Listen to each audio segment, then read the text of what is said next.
የትግራይ ብሔራዊ ክልላዊ መንግስት በወቅታዊ ሁኔታ ላይ አስመልካችነት በትግራይ መንግስት የተሰጠ መግለጫ የብልጽግና የጄኖሳይድ እና የወራሪ ስርዓት የትግራይ ህዝብ ለማንበርከክ ሲካሄድ የነበረው ጦርነት እና ውድመት እንዲሁም እንደገና ተላላኪ ለውጦች እንዲደርሱ ያደረጉት ጥቃቶች ወደ ከፍተኛ ደረጃ ለመድረስ ዛሬ ሐምሌ 25 ቀን 2018 ዓ.ም ከውስጥ ጀምሮ በምዕራብ ትግራይና በጸለምት አቅጣጫ ግልጽ ጦርነት ጀምሯል። ይህ ስርዓት ወደ ስልጣን ከመጣ ጀምሮ በትግራይ ህዝብ ላይ ጄኖሳይድ አውጆ ሁሉንም አይነት የበደልና የግፍ ድርጊቶች የፈጸመና በመፈጸም ላይ የሚገኝ ሲሆን ከፕሪቶሪያል ስምምነት በኋላም ቢሆን የትግራይ ህዝብ ለማንበርከክ እና ለመበተን ካለው ባህሪ በመነሳት በርካታ የተለያዩ ስብስቦች ቀጠናዊ ውድመቶች እና ወታደራዊ ዝግጅቶችን ሲያደርግ ቆይቶ አሁን የትግራይ ህዝብ ለማንበርከክ እና ለመበተን እያለመ አዲስ ጦርነት ከፍቶብናል። አቺን ማንበብ ደቃቅ እኮ ነው ጽሁፉ። ቆይ ሌላም አለው አንዴ። በቃ ይዘናል አውዱን ፍቅር። ታንኪዩ ፍቅርዬ። አሁን ምንድነው እንግዲህ እስኪ ኦማር ተናገር፣ እኔ ከምናገር መጀመሪያ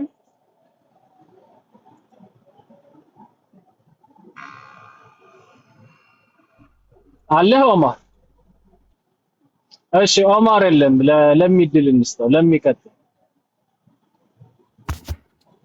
እሺ 44 ያው እኔም ከፍቅር እኩል ያነበብኩትኝ ይሄንን እንዴት ነው በእናንተ አካባቢ ስንቅ ምናምን እየተዘጋጀ አይደለም? እናቶች ወጥ እየሰሩ አይደለም? ኮሾሮ ምናምን እያዘጋጁ አይደለም? የለም እኮ አሁን ያ ሳፖርትም አይኖርም። ከዚህ በፊት እንደነበረው እኮ አይኖርም። ባለፈው በነበረው ጦርነት ያው ብዙ ህዝብ ሳፖርት አድርጓል መከላከያን። አሁን ግን ይኖራል ብዬ አላስብም። እውነት ለመናገር ቀድሞ እንደነበረውም ይሆናል ብዬ አላስብም ጦርነቱ። ዞሮ ግን ይሄ አርሚ ሰባን እና እዛ አካባቢ ያለውን ግሩፕ እንደበተናቸው ሰምቻለሁ። ቶሎ በእንጭጩ ካልቀጨው አሁንም ቢሆን ከባድ ነው የሚሆነው ብዬ ነው የማስበው። 44 ይሄ እንደምታውቀው ነው። እንትናም አለበት ኤርትራም ኢቭን እኮ ከተመቱት ሰዎች ውስጥ ሰምሃው የሆነ ግሩፑ የሱዳን ሚሊተሪ ናቸው አይደለ? በዚህ ላይ አሮን ነው ፍቅር ደስ ብሏቸዋል መመታታቸው። አንተን ደስ ያላለህ እንጂ በተለይ ይሄ በዛ መስመር ያለው ነው አይደለ? በወልቃይት መስመር ያለው ነው እኮ የተመታውና ይመስለኛል አንተ መከላከያ ነው ሰፖርት የምታደርገው በዚህ።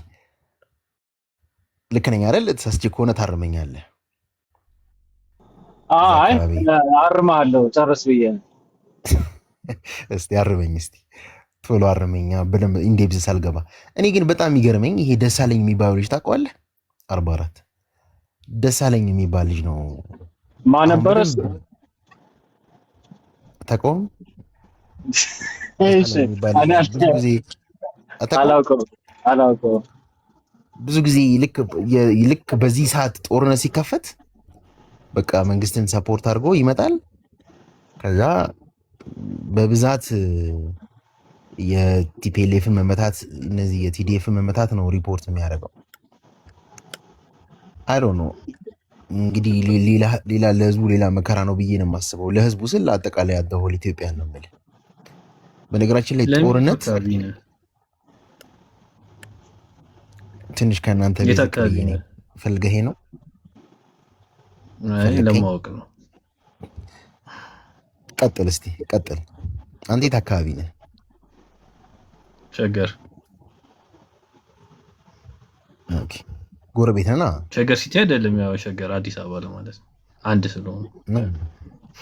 ኦኬ ስለዚህ 44 እሺ ትንኮሳውን ተወውና ዘመን እሺ ሀሳብ ክላንድ አድርጌ ለዚህ በቃኝ። በቃ ይሄ ነው ሀሳቤ። አይ እኔ አሁን የፌደራል መንግስቱ አርሚ ሰባ ጋር የሚያደርገውን ውጊያም ከትግራይ ጋር የሚያደርገውን ውጊያም እኔ ኒውትራል ሆኜ ነው ነገሮችን ማያቸው። ሳይድ መያዝ አልፈልግም። ለምን የፌደራል መንግስቱ አሁን ፕራይም ሚኒስተሩ በቅርቡ ኢንተርቪው ሲያደርጉ አይተህ ከሆነ እሳቸውም በአማራና በትግራይ መካከል ያለውን ችግር ኒውትራል በሆነ መልኩ ነው እያዩት ያሉትና እኔ በምን አበሳይ ነው እሳቸውን ደግፌ አይዞት ምናምን በለው እያልኩኝ መከራዬን የማየው? ለምን እቃረናለሁ ከሆነ ማህበረሰብ ጋር? መሀል ላይ ሆነ ነገሩን ማየት ነው አይመስልህም? እንደ ድሮ ዘሎ ገብቶ ያዝ ሊቀጥኝ ማለት አያዋጣ። እኔ ቀጥይ ቡርኪ ቀጥል ቡርኪ ማብሰለም እንትን ሰሌዳ በነገራችን ላይ እኔም ራሴ አልደግፍም በሆኑ እንትን ላይ ማለት ነው። ምናልባት ከኤርትራ ከሱዳን ጋር ምናምን ከሆነ እንደ ሀገር፣ ከዛ በተረፈ ግን ለመንግስት በቂ ጊዜ ተሰጥቶታል መከላከያ ለማደራጀት አቅም ለማጎልበት ለምናምን ማለት ነው። ስለዚህ መንግስት ታጣቂዎችን ማስቆም የማይችል አቅም ካለው እኔ ኦልሬዲ መንግስት አለን ብዬ አላምንም ማለት ነው። ስለዚህ እኔ ሰፖርት ኖርም አልኖርም የሚጠቅመው ነገር የለም ለመንግስት። እኔም ደግሞ የህሊና ጸጸት ውስጥ መግባት አልፈልግም ማለት በፊት ላይ በነበረው ጊዜ ሀገር ትፈርሳለች ብለህ ደንግጠን ስለነበረ ሙሉ ሰፖርት አድርገን አልገባህ። አሁን ግን በነበረው ጊዜ መንግስት አቅሙን አጎላብቶ ሀገር መጠበቅ የማይችል መንግስት ከሆነ ጥቅም የለውም ማለት እኔ ብልጽግናን መደገፌ አግባብ አይደለም፣ ጥቅም የለውም። ስለዚህ እኔ አሁን ልክ እንደ ኢራን ጦርነት ነው ማየው። በነገራችን ላይ እኔ የምገምተው የኢትዮጵያ ህዝብም አሁን ካለው የኑሮ ሁኔታ ካለው ኮንዲሽን አኳያ ባለፈውም ጦርነት ጸጸቱ ምናምንም ስላለበት እንደ ኢራን ጦርነት ነው የሚያየው። እመነኝ አትመነኝ አንድ ሰው ጆሮ ሰጥቶ ጉዳዩን እንዲህ በጣም ዲፕሊ ገብቶ የሚያይ ሰው የለም። ያው የሚዋጉት ነው የሚጎዱት የሚሆኑት እንጂ እኔ አይመስለኝም የኢትዮጵያ ህዝብ ትኩረት የሚሰጠው አይመስለኝም እንደኔ ማለት ነው። ግን እሱ ትኩረት እንኳን ያው ሚዲያውም ራሱ ያጮሁታለኝ ምናምን ግን ቶሎ ሊረሳ ይችላልኝ። አሁን እርግጠኛ ነኝ ጦርነቱ ከተጀመረ በጣም የተራዘመ ጦርነት ነው የሚሆነው።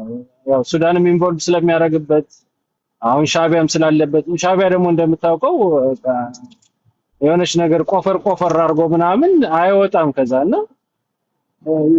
አጥቂ እኔ ባይጀመር ነው። ከተጀመረ ግን ይሄ ማለቂያ የለውም። እንደባለፈው በሁለት ዓመት ምናምን አያልቅም።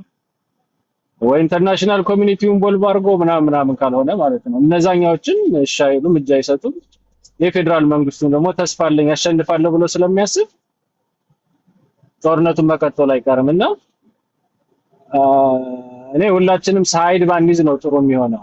መከላከያ እንግዲህ 8 ዓመት ወስዷልኝ 500,000 ሰራዊት አለኝ እያለ እየዛተ ነው አይደለም። ትግራይን ዓለምን መቆጣጠርበት ሰራዊት አለኝ ነው የሚለው። ከውጭ ሀገር የሚመጡ ጀነራሎች ሁሉ እንዴት ነው ከናንተ ጋር ምን ሰራ እያሉ ይጠይቁናል ሲል ነበር ብርሃኑ ጁላ። በጣም ተደንቀው ማለት ነውና ልጅ ብሩክ እኔም ያንተን ሳይድ ነው የሚይዘው በዚህ ጉዳይ። እሺ ለማን ነው አሁን እስኪ እንደወረደ ዘመን ቅድም ሐሳብ ክላ እንዳርጋት ጨርሳል ብዬ እኮ ነው። አልጨረስኩም። አይ እኔ እንኳን ፍቅርታ አንብበው ብዬ ከዛ ሐሳባችሁን ስጡ ብዬ ነው። ይቅርታ ወደ አንተ ነበር መመለስ የነበረው። እኛ እንኳን አጋር የምንፈልግበት ሰዓት ላይ ነው ያለነውና አጋሮቻችን እየተቀላቀሉን ስለሆኑ አለቆቻችን የሚሉንን ሰምተን አጋሮቻችንን እንዴት ወደ አዲስ አበባ ይዘን እንደምንመጣ እየተመካከርን ነው ትላለህ። እንዴት ታየዋለህ? ይነሳ እናንተ ምንድነው አጋርነት የምትሽት? ምን የምትገጥሙት አካል አለ እንዴ? የፋኖ ደጋፊ አይደለም እንዴ? አዲሱን ድርጅት አታውቀውም? የፋኖ ኦኬ። አይ እንትነኛ ቅድም ራስህን ስገድ ሸገር ስላልክ ነው። አዲስ አበባ እና ሸገር ውስጥ ፋኖ የለም እንዴ? ኧረ ተው 44 አይ ዘር ለገበሬ ምናምን የሚሉ ብዙ ስላሉ ከነሱ አንዱ መስለኝ ነው ዝም ያልኩት። ኦኬ። እኔ ደግሞ የምታውቀኝ መስሎኝ ነበር። ብቻ ምንድነው ፖይንቱ አሁን ላይ አሰላለፉ እየተቀየረ ስለሆነ ከዚህ በፊት ብዙ ጊዜ ዲስከስ ተደርጎበታል በዚህ ጉዳይ። ግን እሱንም ሜንሽን ለማድረግ ይሄ ታክቲካል አሊያንስ እና አሁን ደግሞ ወደ ስትራቴጂክ አሊያንስ ወደ ሎንግ ተርም ወደሆነ አቅጣጫው መቀየር ያስፈልጋል የሚሉ ዲስከሽኖችም እየሰማችሁ ይሆናል ብዬ አስባለሁ። እና አይ ቲንክ እሱን ማምጣት ያስፈልጋል። ኦልሬዲ የተወሰነ አላይመንት አለ። ይሄ መግባባቶች ማለት ነው። በቃ እንዴት ልናረጋቸው እንችላለን፣ ነገሮቹ እንዴት ሊፈቱ ይችላሉ። የጋራ የሆነ ነገር አለን፣ የጋራ ችግር አለ። አሁን ሰሜን አካባቢ ሁሉም የሚስማማበት የጋራ ችግር አለ። ከዛ ወደ ደቡብ ስትወርድ ደግሞ እንደ ሰሜኑ ባይሆንም ተጎድቷል፣ በጣም ብዙ ዳሜጆች ይደርስበታል ምናምን። ሶማሌን ብትሄድ ከመንግስት ጋር ያላቸው ሪሌሽንሺፕ ያን ያህል ስትሮንግ አይደለም። ብዙ ጊዜ እሰጥ አገባ ውስጥ ገብተው ያው ወደ ካድሬው ባይወርድም ማለት ወደ አክቲቪስቱ ባይወርድም ፖለቲከኞቹ ሲጣሉ ብዙ ጊዜ አይተናቸዋል። ዲስአግሪመንት እንዳለ በደንብ ግልጽ የሆነ ነገር አለና ከዛ ደግሞ አሁን እየተካሄደ ያለ የምክክር ኮሚሽን አለ። እነዚህን እንዳለ ስታስባቸው አንድ ላይ ስታያቸው በዛ ሳይድም ያለው ይሄን ገቨርንመንት አሁን ስልጣን ላይ ያለውን አስወግደን ራሳችንን አደራጅተን መጣለን የሚለውን ቡድን ዲስከሽን ያስፈልገዋል። ያንን የሚከፍቱ ነገሮች ደግሞ እያየን ነው በደንብ በግልጹ ውይይቶች፣ ኦፕኒንጎች ማለት እናንተም ኑ እናውራ ግን የተሰራ ነገር እንደሌለ በጀነራል ሌቭል ግን ዲስከሽኖች እንዳሉ እያየን ነው። እሱ ላይ መስራት አለብን ብዬ አስባለሁ። በቃ ላይክ ምንድነው ምን ኢትዮጵያን አሁን እንስራት ከተባለ ይሄ መንግስት እያፈረሳት ነው። አሁን ልጅ ብሩክም ያለው ነገር አንተም ያልከው ነገር ባይ ዘ ወይ ፕሮቴክት ማድረግ ይችላል። 500,000 ሰራዊት አለው ፕሮቴክት ማድረግ ይችላል። እኔ አይዳውቲት ይሄ መንግስት ያንን ማድረግ ይችላል ብዬ አላስብም። ከሱዳንም ቢመጣ ከኤርትራም ቢመጣ ላይክ 3 days ago አሁን ይሄ ከሁለት ቀን በፊት ሪፖርት ነበረ ብያቸዋለሁ። የድሮን ቤዝ ወደ ሰሜን ጠጋርጎ ገንብቷል። የድሮን ቤዞች አዲስ ነው፣ 2 ነው የገነባው፣ መንግስት ገንብቶ ነበረ። ያንን ከመገንባቱ በፊት ትግራይ ክልል ላይ የኢትዮጵያ የሚሊተሪ ያልሆነ ድሮኖች ታይተዋል፣ ሪፖርት ቀርቦ ነበርና ምን ያህል ኬፓብል ነው የሚለውንም በደንብ ኩዌሽን አድርጉት። ባይዘው ብልጽግና ከሆናችሁ አይደለም ደግፋችሁት አይደለም ዝም ብላችሁ ቆማችሁ ደግፋችሁት የምትችሉትም አድርጋችሁት ላታድኑት የምትችሉበት ደረጃ ነውና አይ ቲንክ ዩ ኒድ ቱ ዲሳይድ የቱ ጋር ያለ ነው እንደ ማህበረሰብ የቱ ጋር ነው መቆም ያለብን፣ ምን አይነት ፖዚሽን ነው መያዝ ያለብን የሚለውን በደንብ አናላይዝ ብታደርጉት ጥሩ ነው ብዬ አስባለሁ። አው ግን ዘመን አንተ ያልተረዳኸው ነገር ምን አለ መሰለህ፣ መንግስት አቅም ከሌለው አንደኛ ለአንተ ጥሩ ነው፣ አንተ መንግስትን መጣል ስለምትፈልግ ማለት ነው፣ ቅር አይልህም። ሁለተኛ ነገር ደግሞ የድሮን ማረፊያዎችን ምናምን ባህር ዳር አካባቢ ሰራ ምናምን የምትለው መንግስት ነው። የት ቦታ እንደሚያዋጣው አውቆ ነው መስራት ያለበት። ይሄ መብቱ ነው ማለት ማንም እዚህ ቦታ ስራ እዛ ቦታ አትስራ ሊለው አይችልም። ሶስተኛው ግና የመጨረሻው ነገር ብነግርህ መንግስትን እንድትዋጉ ኦልሬዲ እኛ ዳር ወተንላችኋል፣ ግን እናንተ መታችሁ እኛን ታስተዳድራላችሁ ማለት አይደለም። ያ ማለት መንግስትን ካለባችሁ ጫና ወይም መንግስትን መጣል ካለባችሁ ካልተስማማችሁ ወይም ጄኖሳይድ ነው ካላችሁ መንግስትን አሁን ልጥሉት ብትፈልጉ እኛ መሀል አንገባም ነው። ትናንትና ደግፈናል፣ ሀገራችን የምታፈርሱ መስሎን ነው። ነገር ግን እናንተ መታችሁ ደግሞ ልክ እኛን ማስተዳደር ደግሞ አትችሉ። ምክንያቱም ልክ እናንተ እንደታጠቃችሁት እኛም መታጠቅ እንችላለን ነው። ነገር ግን አሁን ከመንግስት ጋር ታጥቀን አንዋጋችሁም ነው ባጭሩ። ከዛ በተረፈ ግን ካላችሁበት አካባቢ ከምትኖሩበት አካባቢ አልፋችሁ ግን ወደኛ ደግሞ ስትመጡ እኛም ደግሞ እንታጠቅና እንዋጋችኋለን ነው ባጭሩ። እኔ እኮ ያልኩ ተወያይ ነው ያልኩ። ባይ ዘ ዌይ ተወያይ ነው። ምንድን ያለ ሐሳብ ይሄ መንግስት ማፈልገው ከሆነ ተወያይ የሚችል ወይም እኛም ፈልገዋለን ትፈልገዋለህ ማለት ያወጣል ብለህ ታስባለህ? በሁለታችሁ መካከል ያለው ጦርነት መካከል ላይ ጣልቃ አንገባም ነው ማለት። እንደግፋለን ግን ጣልቃ አንገባም ነው። ጦርነት ስለሆነ ስንት ኃይል ነው ከመንግስት ኃይል ጋር እየተዋጋ ያለው? አቅም አለው መንግስት። ያለዛ መንግስት አይ ስንት ኃይል ነው? አሁን ላይ ያላችሁት 4 ናችሁ ለጊዜው። 4 ነን። ከአራቱም ጋር አንተ ሲሚላር የሚያደርግ አጀንዳ የለህም? ምንም የለኝም። ኦኬ ከዛ ከጎንደር ነህ አይደለ? ከጎንደር ነኝ ብለሃል። ከዛ ጉራጌ ነኝም ብለሃል። ኖ የአዲስ አበባ ልጅ ነኝ። እንትን አይደለም በብሔር አላምንም። ኦኬ እሺ። አይ ጥሩ ነው። ምንድነው መሰለህ አሁን የምክክር ኮሚሽን አንዱ አጀንዳው ማወያየት ነበር። እሱ ኬፓብል ያልሆነውን ነገር የተለያዩ አሁን እኔ ፐርሰናሊ 44 የሚያደርገው ነገር ብዙ ጊዜ ቲክቶክም ላይ የምታደርገው ነገር መወያየት ነው። ሶ የማያግባባህ ነገር ካለ ምንድነው ያላግባባህ መጠየቅ ትችላለህ ባይ ዘ ዌይ እና በአቅማችን እንመልሳለን። ኦማርንም ልጠይቀው ትችላለህ ባይ ዘ ዌይ ኦማራውን ቀንደኛ ደጋፊ የነበረ ሰው ነው። አሁን ላይ ያለበትን ባላቅም ማለት ነው ያምንበታል። ልትሰሩ ትችላላችሁ ብሎ እኔ ከኔ ጋር ብዙ ጊዜ ስለምንወያይ ስለነበረ የሆነ ነገር አቺቭ ሊደረግ ይችላል ብሎ ያምናል። ሶ እነሱንም ልጠይቅ ትችላለህ። ከነሱ ጋር በምታደርገው ዲስከሽንም ያንተ መልሶች ኦማር የሚመልስልህ ከሆነ ትግል ላይ መልስልህ አይችልም። ሌሎቹ የሚታገሉትም የሆነ የጋራ ኮንሺየስነስን ቅድም እያለው ነበረ በጣም ሚሊታራይዝድ ሆነዋል። የእሱ አርጊመንት እኮ ዘመን የትጥቅ ትግልን አልደግፍም ነው። አይ ቲንክ እንደዛ ነው የምትለው አይደል? ልብሩ ዘመን መሰለህ አንደኛ ይኸውልህ ህዋትን ኢትዮጵያውያን አንወዳትም አንፈልጋትም፣ ህዋትን ማለት ነው። የህዋት ትግልንም አግባብ ነው ብለን አናስብም በጭራሽ ማለት ነው። ማለት ኢትዮጵያን ማይሆን ቅርቃር ውስጥ ለመክተት ጠዋት እስከ ማታ እንደምሰራው ሁላችንም እናውቃለን። አንተ ጋር እመጣለሁ ችግር የለው አማረኝ ስላልክ ማለት ነው። እና ህዋት እንድጠፋ እኔ ከጠዋት እስከ ማታ እሰራለሁ። ከጠዋት እስከ ማታ ነው የምነግርህ። ነገር ግን የሚሞቱት ዜጎች እስከሆኑ ድረስ መከላከያውም ዜጋ ነው፣ የትግራይም ቲዴፍ የሚባለው የኢትዮጵያውያን ዜጋዎች እስከሆኑ ድረስ ትላንትና ህዋት ሀገር ልታፈርስ ነው ብለን ደግፈን ተጻጽተናል፣ ደብሮናል ማለት የነበረው እልቂት ማለት ነው። ስለዚህ አሁን ላይ ደግሞ የሚሞቱት ቲዴፎችን ቢሞቱ ኢትዮጵያውያን እስከሆኑ መከላከያ ቢሞቱ ኢትዮጵያዊ እስከሆነ ድረስ እዛ መካከል ላይ መግባት አልፈልግም ነው። ከሱዳንና ከኤርትራ ጋር ሌላ ይሹ ነው። ስለዚህ እነዚህ ሰዎች ሁለቱም ዜጎቻችን ቤተሰቦቻችን እስከሆኑ ድረስ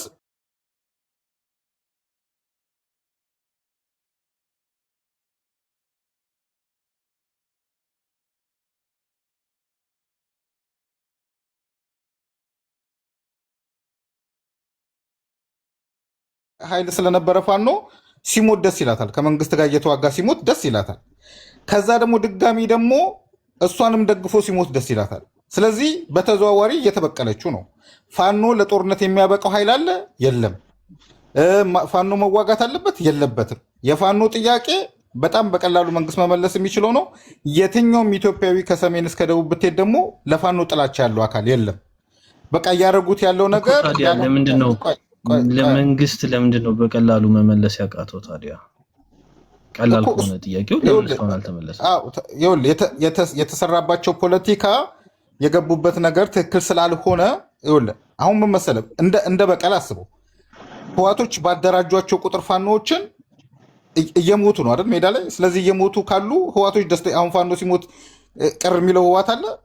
ፋኖ ነው ህዋት አላደራጀውም ኖ መሳሪያ ምናምን እየሰጡት ነው አይደል? አሁን ኖ አላደራጀ ማለት በምን ሌቭል ነው ያደራጀው? አልገባኝም። ህዋት ፋኖን አላደራጀም። ፋኖ የተደራጀው በማረከው ከዲያስፖራው ቆይ እኔ አንድ ጥያቄ በመጣ ነው። አሁን የህዋት ደጋፊዎችም ህዋትም ጨምሮ ፋኖ ከመንግስት ጋር እየተዋጋ ሲሞት ያዝናሉ? እነሱ ይዘና እሱ እንዴት ማወቅ ይቻላል? በእያንዳንዱ ኢንዲቪጁዋል የተለያየ ስሜት ነው ያለው። ግን ጀነራላይዝ አድርገው ካልከኝ ግን ኦብቪየስሊ በፌደራል መንግስትና በህዋት በነበረው ጦርነት ጎድተውናል ብለው ያስባሉ። ቢሞቱ ደስ ይላቸዋል። ማጆሪቲዎቹ እንደዛ ነው የሚያስቡት። ታንክ ዩ። ስለዚህ ስትሞት ደስ ይላቸዋል። ከዛ በኋላ ደግሞ ድጋሚ ደግሞ እነሱንም ደግፈ ደግሞ ስትሞትም ሁለተኛ ሞት ነው የምትሞተው። ሁለቴ ነው። ምንድነው መሰለ ፖይንቱ ታርጌቱ የፋኖ ታርጌት ለምሳሌ የህዋት ታርጌት ሀገር የመሆን ነው። በአበጠም ፈነዳም ሀገር ስለሚሆኑ ኢትዮጵያ ውስጥ የፈለገው እልቂት ቢመጣ ኢትዮጵያ የፈለገችውን ያህል ብትወድም እንደሚያራምዱ አሁን ችግሩ ምን መሰለ? አይ አርባ ለምን አቋረጥኩት መሰለ? ያንተን አቋም አይደለም የምትነግረን። እነሱ ይህንን አቋም አንድ ያዘባረቁት ማለት ሁሌ እሱን ይከተሉታል ማለት አይደለም። አገር ሆኖ ሲያስተዳድሩ የነበሩ ናቸው። የዛኔ መተው የሚችሉት ሐሳብ ነበረ። ራሳቸውን ሀገር ማድረግ ይችሉ ነበረ። ኢትዮጵያን ያስተዳድሩ የነበሩ ኃይሎች ናቸው። ሲመቻቸው ወደዚህ የመጡ ሲመቻቸው ወደዛ ይሄዱ ናቸው። አሁንም ቢፈልጉ ይሆናሉ ወይ ብለህ ብትጠይቀኝ ሊያስረዱ ይችላሉ። እዚህ ያሉት ሰሌዳም ብዙዎቹ ያውቁታል መሆንም እንደማይችሉ። አንተ እያልከኝ ያለኸው ጀስት የሆነች ታይም ላይ የሆነች ናሬቲቭ እነዛ ፖለቲከኞቹ አውርተው ስለነበሩ እሷን ተሸክመን እንዙር ካልሆነ በስተቀር የለም ሜክ ሴንስ አያደርግም። ሀገር መሆን አይችሉም። ህገ መንግስታዊ እኮ ነው ዘመን እምልህ ጥያቄውን ካቀረቡትኝ አባባሌ ህጉም ስለሚፈቅድ 50-50 ነው ለኔ። ሊሆኑም ላይሆኑም ይችላሉ። አንተ እንደምትለው አይሆኑም ብዬ እኔ 4 ነጥብ ማድረግ አልችልም። ምንድነው መሰለህ አሁን እንትኖች ትንሽ እንደውም ምናልባት ሶማሊላንድ አገር እንድትሆን ሪኮግኒሽን የተወሰነ ስለተሰጣት እዚህ የዓለም ካርታ የተወሰነ ሊቀየር ይችላል። ሆርን ኦፍ አፍሪካ ላይ ሊቀየር ይችላል እንጂ ማንም ኢንተርናሽናል የሆነ ኮሚኒቲ ማናቸውም ሪኮግኒሽን አይሰጡም። ሪኮግኒሽን ባልተሰጠ መልኩ አገር ሆነ ምን ልትሆን ነው? ኤርትራ እኮ ሪኮግኒሽን ያገኘችው ከስንት ፈዳዋን ካየች በኋላ ነው። እነዚህ በምን ያገኛሉ? ሲጀመር ሜክ ሴንስ አያደርግም ማለት ነው። እሱ አፍተር ዘ ፋክት ነው አንተ ብታወራው ዘመን። እኔ የምልህ ግን አሁን ህገ መንግስቱን መሰረት አድርገው ጥያቄውን ቢያቀርቡት ሁለት ውሳኔ ነው የሚሆነው። ወይ ይሆናሉ ወይ አይሆኑም ነው የሚባለው አይደለ? ልክ ነህ እኮ አንተ መሆን አይችልም ይችላል። ግን 4 ነጥብ ስላረከበት ህገ መንግስቱን ከተሸከመው ሰው ጋር ህገ መንግስቱን ከያዘው ሰው ጋር ወይ ደግሞ ፓርላመንቱን ከሚቆጣጠረው ሰው ጋር ዳያራት ዋር ጦርነት ላይ ናቸው። ገብቷል? ይሄ አገር ሊሆኑ ይችላሉ አይችሉም የሚለው ዲስከሽን ሁላ ለኔ ኢትስ ዌስት ኦፍ ታይም ብዬ ነው የማስበው። ምክንያቱም በየትኛው በኩል ብዬ በጠይቃችሁ አንዳችሁም ልትመልሱት በየትኛው በኩል አንገዛም ላይ አማራ ኢንትረስት በዚህ ሌቭል እያለ አንገዛም ማለት ነው። አንገዛም ማለት ነው። አንገዛማ ብዙ ሰው እኮ ይላል አንገዛም። አማጺ ነው የምትሆነው። ከዚያ ያለፈ አትሆንም። አንገዛም ስላልክ ያ ነው የመጀመሪያው እንትን ተረዳው እኮ በኢትዮጵያ ላይ በየትኛው መንግስት አይገዙም። እነሱ ነው መግዛት የሚፈልጉት አይደለ? የምናውቀው የታሪካቸው እንደዛ ነው የሚያሳየው። እኔ የትግራይ ህዝብ ብዙ አይነት ያስተዳደረው ማህበረሰብ ነው እና ግን ደርግም ወደ ስልጣን ያለፈውን 50 ዓመት ብቻ አይደለም ማየት ያለብህ። የትግራይ ህዝብ በጣም ብዙ ዓመት የኖረ ማህበረሰብ ነው። መገዛት ሲኖርበት የሚገዛ መግዛት ሲኖርበት የሚገዛ ማህበረሰብ ነው። ገዝቶም ያውቃል፣ ተገዝቶም ያውቃል። በታሪካችን ማን ገዝቶት ያውቃል? ከኢትዮጵያ ከሚኒሊክ ወይ ከምናምን ማለት ያንተ ፖይንት ከዛ ማህበረሰብ የወጣ ሰው ንጉስ ሆኖ መርቶት አያውቅም ነው አይደለ? ወይ ደግሞ መሪ ሆኖ መርቶት አያውቅም ነው። ኖ እያልኩ ያለሁት ምንድነው እነሱ እጅ ላይ ስልጣን ሲሆን ኢትዮጵያ ሙሉ መግዛት ይችላሉ። እነሱ እጃቸው ላይ ስልጣን ከሌለ ደግሞ ኢትዮጵያ ውስጥ ሌላው ብሔር ብሔረሰብ የመረጠው መንግስት ደግሞ አይገዙም አይደለ? ይሄን ነው የምናውቀው። ማለት አሁን ኢትዮጵያ ውስጥ ያለው እየተገዙ እኮ ነው። አሁን እየተገዙ እንዴት ነው መገዛት? እንደዚህ ነው እንደመገዛት። ቅርብ ፕሪቶሪያ አግሪመንት ከፈረሙ በኋላ ቀጥለጥ ብለው ሲገዙ ነበር። ለምሳሌ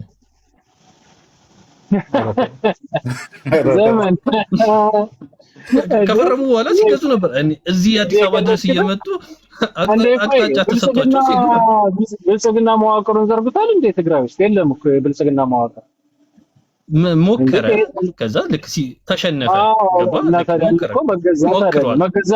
ለመገዛት እንደ ኦሮሚያ ክልል፣ አማራ ክልል፣ ደቡብ ክልል እንደ ሶማሌ አፋር ሲሆን ነው እንጂ እኮ ምን አንድ የብልጽግና መዋቅር እኮ የለም። መከላከያ ራሱ አለ እንደ ትግራይ ውስጥ ብሩክ ዳር ድንበሩ ላይ ምን አለ? የራሳቸው መከላከያ የለም። የት ነው ያለው ደግሞ?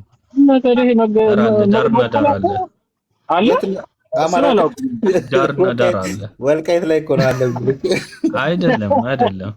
አይ ባይ ዘ ወይ ብሩክ ያነሳው ነገር እውነት አለ እንዴ? ሰሊዳ ትዝ አይልህም? ቆይ ከኤርትራ ጋር ቦርደር ላይ ሰራዊቱን ሲያነሳ ትዝ አይልህም? መከላከያ እሱማ ከጦርነቱ በፊት ነው አንተ የምታወራው። ከጦርነቱ በኋላ እዛ ጋር የነበረውን ቤዝ እዛ ጋር የነበረውን ወታደር ስጋት ሲሆንበት ነው ያነሳው እንጂ ላይክ ፕሪቶሪያ አግሪመንት ከፈረሙ በኋላ ምናምን እዛ ጋር ጦር እንዲያስቀምጥ ተፈቅዶለት ነበር መከላከያ። እሱ በስምምነቱ መሰረት ከባባድ ትጥቆችን ሊፈቱ ተስማምተው ሊያስረክቡት መሳሪያውን ሊያስረክቡ ቲዲኤፍ አንዴ መከላከያ ኦቨርቴክ ሊያደርግ በኤርትራና በትግራይ መካከል ያለው ድንበር ላይ መከላከያ ሊቀመጥ እነሱ ደግሞ ሙሉ ትጥቃቸውን ለመከላከያ ሊያስረክቡና በኢትዮጵያ ውስጥ አንድ ብቻ መከላከያ ሰራዊት እንዳለ ሊቀበሉ ነበረ። ኦብቪየስሊ አፈነገጡና ከኤርትራ ጋር ምናምን ብለው መከላከያው ሰግቶ ለቆ ወጥቷል። ይሄን አንተ እንደመገዛት ካየኸው አረን ነው እንዴት እንደምትረዳው ዘመን ዞሮ እሱ ልጅ ቡርክ ያነሳልህ ታሪካዊ ዳራን ወደ ኋላ ማየት ጥሩ ነው። አሁን በሌሎች አካባቢ ወደ ደቡብ ስትሄድ፣ ወደ አማራ ስትሄድ፣ ወደ ኦሮሚያ ስትሄድ ኢቭን የሌላ አካባቢ ሰው መጥቶ ያስተዳደረባቸው ጊዜዎች አሉ። ወደ ትግራይ ስትመጣ ግን ብዙ ጊዜ ሬዚስት ነው የሚያደርጉት። የሚገርም ነገር ማለት ነው። ኢቭን በኃይለ ሥላሴ ጊዜ እንደውም ኦማር ለጥፎት ነበረ ደብዳቤውን የሚያግዛችሁ ሰው እንደውም ልኬላቸዋለሁ ምናምን ነው የሚላቸው እንጂ በአመራር ደረጃ ራሳቸውን በራሳቸው ነው ድሮም ጀምሮ የሚያስተዳድሩት። ትንሽ እንኳን የሆነች ነገር ልቀይር ካልክ ያምጻሉ። የሚገርም ነገር አሁን ልጅ ብሩክ ያመጣው ኮምፓሬቲቭ ነው። በሱ ይስማማለን ሰሊዳ እነሱ ግን መጣው ሀገር ሲመሩ እንደ ሀገር ይመራሉ ሁሉንም ሰው ማለት ነው። ሁሉም ሰው አክሴፕት አድርጎ ለነሱ ተመርቷል። አሁን ደግሞ የሆነ አካል ስልጣን ሲይዝ ለምንድን ነው መመራት ያለው?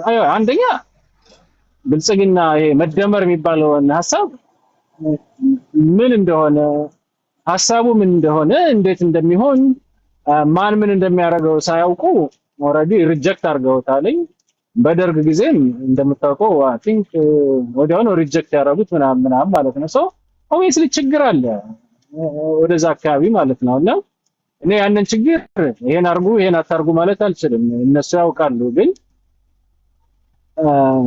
አንድ ኢትዮጵያ የሚባል ሀገር ውስጥ ካለ ግን የሆነ አካል ስልጣን ሲይዝ አይ ቲንክ ይሄ የዜግነት ግዴታ ነው፣ መገዛት አለበት። ባትወደው ራሱ ለ5 ዓመት ከተመረጠ ያንን 5 ዓመቱን እስከሚጨርስ መገዛት አለበት። ግን ደግሞ በደል ሲደርስብህ ሰቆቃ ሲደርስብህ ሬዚስታንስ አታሳይ ማለት አይደለም። እነሱ ግን በጣም ሪአክሽነሪ ናቸው። በጣም ይቸኩላሉ። የሚገርም ነገር ማለት ነው። ወዲያውኑ ሪአክት የሚያደርጉት በእንደዚህ አይነት ጉዳይ ማለት ነው። ደርግ ላይም ስታይ አሁን አብይም ሲመጣ ስታይ ሩጣው በቃ ገደል ውስጥ ደግሞ ቶክስ ውስጥ ነው የሚገቡልህና ይሄ አቲ ኮስት አለው። ያው ኮስትም አርጓቸዋልና ሆፕሊ ለሚቀጥለው መንግስት እኔ በሰላማዊ መንገድ እንደሌሎች ብሔር ብሔረሰቦች ቶለራንስ ይኖራቸዋል ብዬ ያስባለሁ። እንደዛ ካልሆነ በጣም አስቸጋሪ ነው። እሺ ለማን እድል እንስጥ አሁን? ኦኬ ልጅ ብሩክ ጨርስ ሐሳብህን። ዘመን አቋርጠዋል። ምን መሰለህ ሰሌዳ፣ አንደኛ አንገዛም የሚባለው ነገር ኢትዮጵያ ውስጥ የሚገዛም ራሱ የለም እኮ። የምታስተዳድረው ራስን ክልልህን እኮ ማለት በቃ መንግስት የሚበጀትልን በጀትም እኮ መንግስት አይደለም። አሁን ያለው ዶክተር አብይ አይደለም፣ ራሳቸው ያስቀመጡት ኮታ አለ፣ ድሮ የነበረ ኮታ አለ። በህዝብ ቁጥር ደረጃ የሚመጣልን በጀት ነው። ከዛ ትግራይ ውስጥ ደግሞ ከትግራይ ማህበረሰብ የወጣ ሰው ነው የሚመርጠው። ከኦሮሚያ ተወክሎ አይደለም ትግራይ የሚያስተዳድረው፣ ወይ ከአማራ ተወክሎ አይደለም የሚያስተዳድረው። ገባህ? ነገር ግን እነሱ የበላይ የሌሉበትን ነገር አክሰፕት አያደርጉም።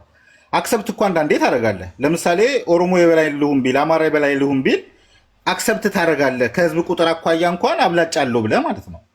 ነገር ግን በህዝብ አብላጫ የዛን ያህል ቁጥር የሌላቸው ሰዎች ወይ ደግሞ በኖሌጅ ደረጃ በጣም ስማርቶ የተማሩ ሀገርን ሌላ ቦታ ያሻግራሉ ብለህ የምታስባቸውም ሰዎች ከሆነ እኮ አክሰፕት ታደርጋለህ። ያለፈውን 27 ዓመት የኢትዮጵያ ህዝብ ያየውን ነገር በደል መከራ እኮ እያየህ ድጋሚ ምን አይነት ነገር እናመጣልሃለን ብለው ነው የሚገዙት ነው የሚያስተዳድሩት ነው። አሁን እነሱ የሚፈልጉት የፌዴራል ስልጣኑን ተቆጣጥረው የምትገኘውን ጥቅማጥቅም መውሰድ ነው። ገባህ? ያቺ የምትገኘው ጥቅማጥቅምን ሲያገኙ ነው መረጋጋት የሚችሉት ነው። ያን ጥቅማጥቅም ካላገኙ መረጋጋት አይችሉም ነው። እኔ የሆነ ቀን ላይ እንደዛ ብዬ በጣም ከፋቸው። ግን ልድገምልና ከህወሓት በኩል የሚመጣው የሰርቫይቫል ጉዳይ ነው። አሁን እኛ የምናስበው ሌላ ምናምን ነው። እነሱ ስልጣን ካልያዙ ሰርቫይቭ ማድረግ አይችሉም። እንደሌላው ኢትዮጵያዊ ሰርተው መኖር አይፈልጉም። በቃ ባጭሩ 4 ነጥብ አድርጌ የምነግርህ አሁን ጉራጌ ነኝ እኔ አይደለ? የጉራጌ ማህበረሰብ ሰርቫይቭ ማድረግ ይችላል፣ ማሰብ ይችላል፣ መስራት ይችላል። ኢትዮጵያ ውስጥ ማትረፍ እንደሚችል ያውቃል። ስለዚህ በጉልበቱ ሰርቶ ማግኘት ይችላል።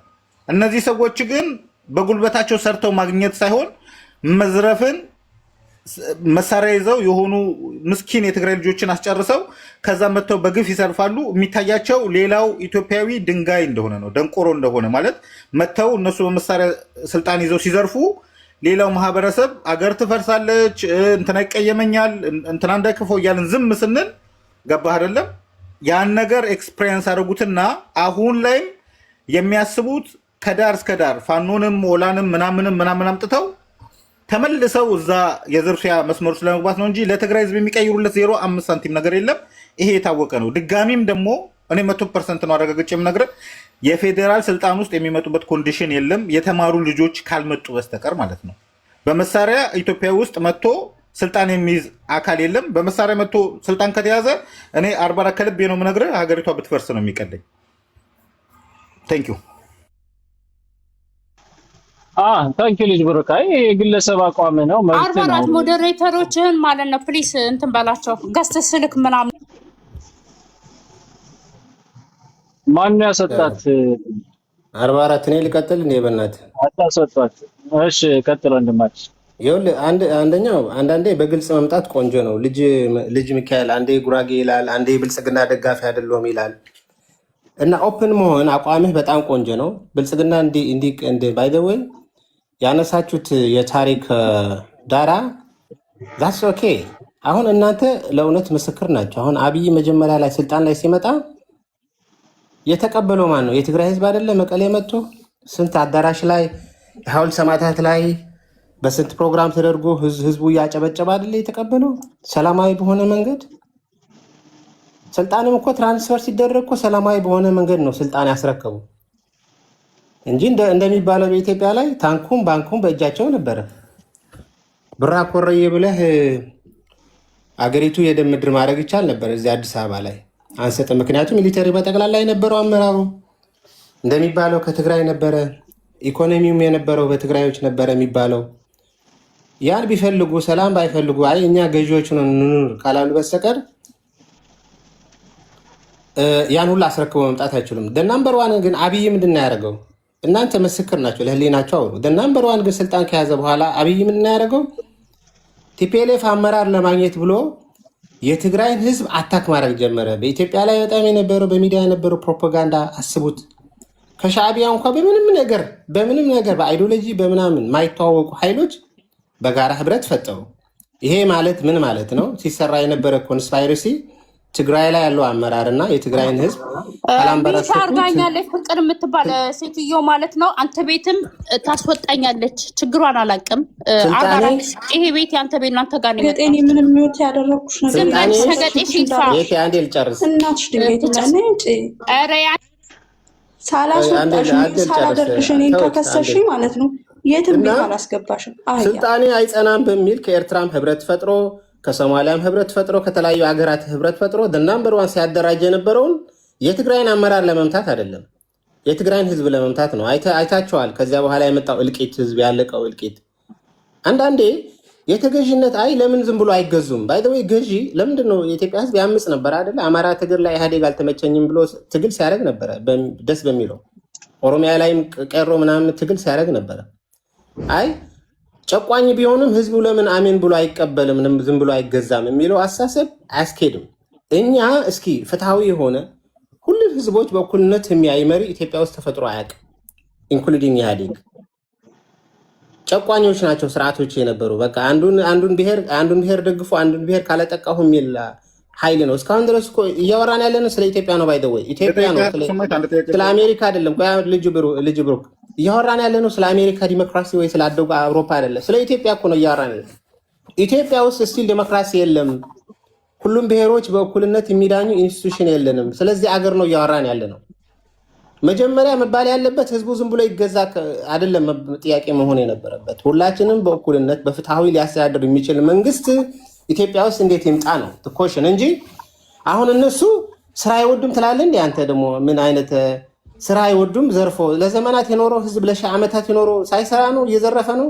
አሁን እቺ የ27 ዓመት ስልጣን ነው የታየች ህዝቡ ነው የተወሰነ አመራር ነው። እነሱ ስራ አይወዱም ትላለህ። ስራ እንደ ትግራይ ስራ የሚወድ ሰው አለ እንዴ? ስራ ይወዳል እንጂ ለፍቶ አይደል የሚኖረው። የትግራይ ገበሬ እኮ ተራራውን ተራራ ወደ እርሻ ቀይሮ እኮ ነው እያረሰ የሚኖረው። እስካሁን ድረስ እኮ ህዝባችን ምን እንደሚመስል ታውቀዋለህ። እና እየዘረፉ ለመኖር ስለሚፈልጉ ነው። አይደለም ለመኖር አይደለም። ባይ ዘ ወይ ዚስ ኢዝ ሂስትሪ። ደቡብ ሊሆን ይችላል። የደቡብ የትኛው የመጣው መንግስት ተቀብሎ ይኖራል። እኛ እንደነሱ መሆን አንችልም። ቁጥራችን ትንሽ ቢሆንም አንደኛው ታሪክ ያለን ህዝብ ነን። በኢትዮጵያ በነበረው የንግስና ቼይንም የራሳችን የቻለ ድርሻ የነበርን ህዝቦች ነን። ኢትዮጵያ የምትባል ምስረታ ትልቅ ድርሻ የነበርን ህዝቦች ነን። እና ዝም ብለህ ከደቡብ ካለው ጋር ትንሽ ቁጥር ያላቸው ናቸው ለምን እንደኛ አይገዙም? ይህ ትክክል አይደለም እኮ። ደቡብ እኮ እየረበሸ ነው። የኢትዮጵያ ዲሞክራሲ ላይ እየረበሸ ነው። ጭቆና ሲኖር መታገል አለበት፣ መሞት አለበት። ራሱ የሰው ልጅ እንዴት ሞት ያምረዋል? ፋኖ አሁን ጫካ ላይ ወጣ መሞት ፈልጎ ነው? ለዘመኔ ካሴ አሁን ቢፈልግ ሰላማዊ ሆኖ ስልጣን ተሰጥቶት መኪና ይሰጠዋል። እርግጠኛ ነኝ በሰላም ልኖር ቢል ከብልጽግና ቢስማማ። ነገር ግን ህሊናው ማይፈቅደው ለህሊናው በጣም እየከበደው የህዝቡ ጭቆና አለ ብሎ ያምናል። ኢንፕሪንሲፕልም በተግባር እንጂ ሰው ለጫካ ወይ ለመሞት ፈልጎ በረሃ ለበረሃ የሚንከራተት የሚዞር ሰው የለም። እንዳንተ እንደኔ ቁጭ ብሎ በሰላም መኖር ግን አንዳንዱ ግን ቆራጥ ሰው ልዩነቱ ልነግረው ነበር። እሺ አክሱማይት ያልገባኝ ከጦርነቱ በፊት ከትግራይ ጦርነት በፊት የትግራይ ህዝብ ምን ተበደለ? ለምሳሌ አሁን የአማራ ኃይል ላለፉት 50 ዓመት ሲጨቆኑ ነበረ። በየቦታው ሲገደሉ ነበር። ምን ሲሉ ነበር? ግን እንደዛም ሆኖ ኢትዮጵያ ውስጥ ከኢትዮጵያውያን ጋር አብሮ የመኖር ፍላጎት ነው ያላችሁ። ቁጥራችሁም ትልቁ ነው። የእናንተን 4-5 እጥፍ ሆነው ማለት ነው። እስቲ እናንተ ይሄንን ተበደልን ብላችሁ ከጦርነቱ በፊት ኢትዮጵያዊ ይሄን በደለን ብለህ እስቲ አንድ ነገር ንገረኝ። ኢትዮጵያ አልበደለንም። መሪ ነው እያወራን ያለ ነው። አሁን ወደ ህዝብ አትወሰደው። አንተ ራስህ ወክል አውራ። ችግር የለም። መሪው ምን በደላችሁ? አብይ የነገርኩህ ደግሜ ልገምልህ እንዴ? ከጦርነት ሳገቡ ነው ማለት ጦርነት ከመግባታችን በፊት ኢትዮጵያ የነበረው የፕሮፓጋንዳ ምንድን ነው? ስለዚህ ስለተወራብን ነው ወደ ጦርነት የገባ ነው። ስለተወራብን ትላለህ እንዴ? በተግባር ትግራይን ለመውረር ስንት ኃይሎች ሲሰበስብ ነበረ። ይኸውልህ አንደኛው ጦርነት የሚጀምረው ባይ ዘ ወይ በወሬ ነው። ጦርነት የግድ መሳሪያ አንስቶ አይደለም። አንተ አንድ ሰው በተደጋጋሚ የሚሰድብ ከሆነ ጠላት መሆኑ መገንዘብ አለብን። ነገ ከነገ ወዲያ ጊዜ ካገኘ የሆነ ነገር ያደርጋል። ይህ ሰውዬ የነበረው የፕሮፓጋንዳ ጥላቻ የትግራይ እዛው ላይ ጨምርልኝና ኦኬ ታጠቃችሁ። ቲዲኤፍ ታጠቀ መሳሪያ ያዘና ከዛ የፌዴራሉ መንግስት ጣለ። ከዛስ ምንድን ነው የምታደርጉት? ስልጣን ማለት አየው። አሁን እኮ አንተ ፕሪንሲፕል አልገባም። ምን አልኩ መሰለህ? ፕሪንሲፕል አስመርበት። እኛ ዲሞክራት የሆነ መሪ ህዝቦች በጠቅላላ የእኔ ህዝብ ነው። ለምሳሌ አንድ ከኦሮሞ ተወላጅ ሆኖ ስልጣን ሲመጣ ኦሮሞ ብቻ የሚያዳላ መሪ ከሆነ ህዝቡ ጭቆና ይሰማዋል። እኛ ኢትዮጵያ ፍትሃዊ በሆነ በዲሞክራሲያዊ መንገድ የሚያስተዳድር መሪ ያስፈልገናል። አላረጋችሁማ። ይኸውልህ ለዚህ የሆነ ኢንስቲትዩሽን ኢትዮጵያ ውስጥ ነው እያልኩ ያለው። 27 ዓመት ያላረከውን ኢንስቲትዩሽን ከየት እንዲመጣልህ ነው የፈለግከው ነው። አሁን እኮ አንተ ቦታው ላይ ሆነ ስልጣኑ ላይ ሆነ ቁጥር ትንሽ ሆኖ ነገ ኢትዮጵያ ላይ የሚመጣብን አደጋ አስበህ። አንተ ግን ጉራጌ ነህ። ቁጥር ትንሽ ሆነ ደጋግምካት በጣም። ኧረ ቆይ ፕሊዝ ቆይ አንዴ ችግር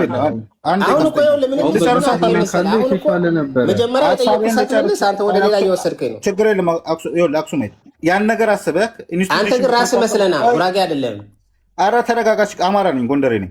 ከዛ በላ ታዲያ ምንድን ነው አንተ ጉራጌ? ችግር የለም። ይኸውልህ ሲስተም አቋቁመ ቢሆን ኖሮ ከዛ በኋላ ህወሓትም ስልጣን ሲለቅ ሲስተሙ ስላለ አትጎዱም ነበረ ነው። ያልነበረ ሲስተም ተፈጥሮ እንደተፈለገ ኢትዮጵያ ላይ በጉልበት ሲተዳደር ቆይቶ ከዛ በኋላ ሲስተም ኢትዮጵያ ውስጥ ይዋቀር ስትል እንዴት ነው ሊሆን የሚችለው ነው። ሁለተኛ ነገር ደግሞ ራስህ ነው የምትመልስልኝ። ሁለተኛ ነገር ደግሞ ኢትዮጵያ ውስጥ እኛ መገዛት አልለመድንም፣ እኛ ታሪክ ያለንን ረጅም ነን፣ ደቡቦችም መታገል አለባቸው አልክ። እስቲ አንተ ንገረኝ ማለት ነው የነቃ ረጅም ጊዜ የቆየ የገባው ሰው እንዴት ነው ለማህበረሰቡ ቫልዩ የማይኖረው?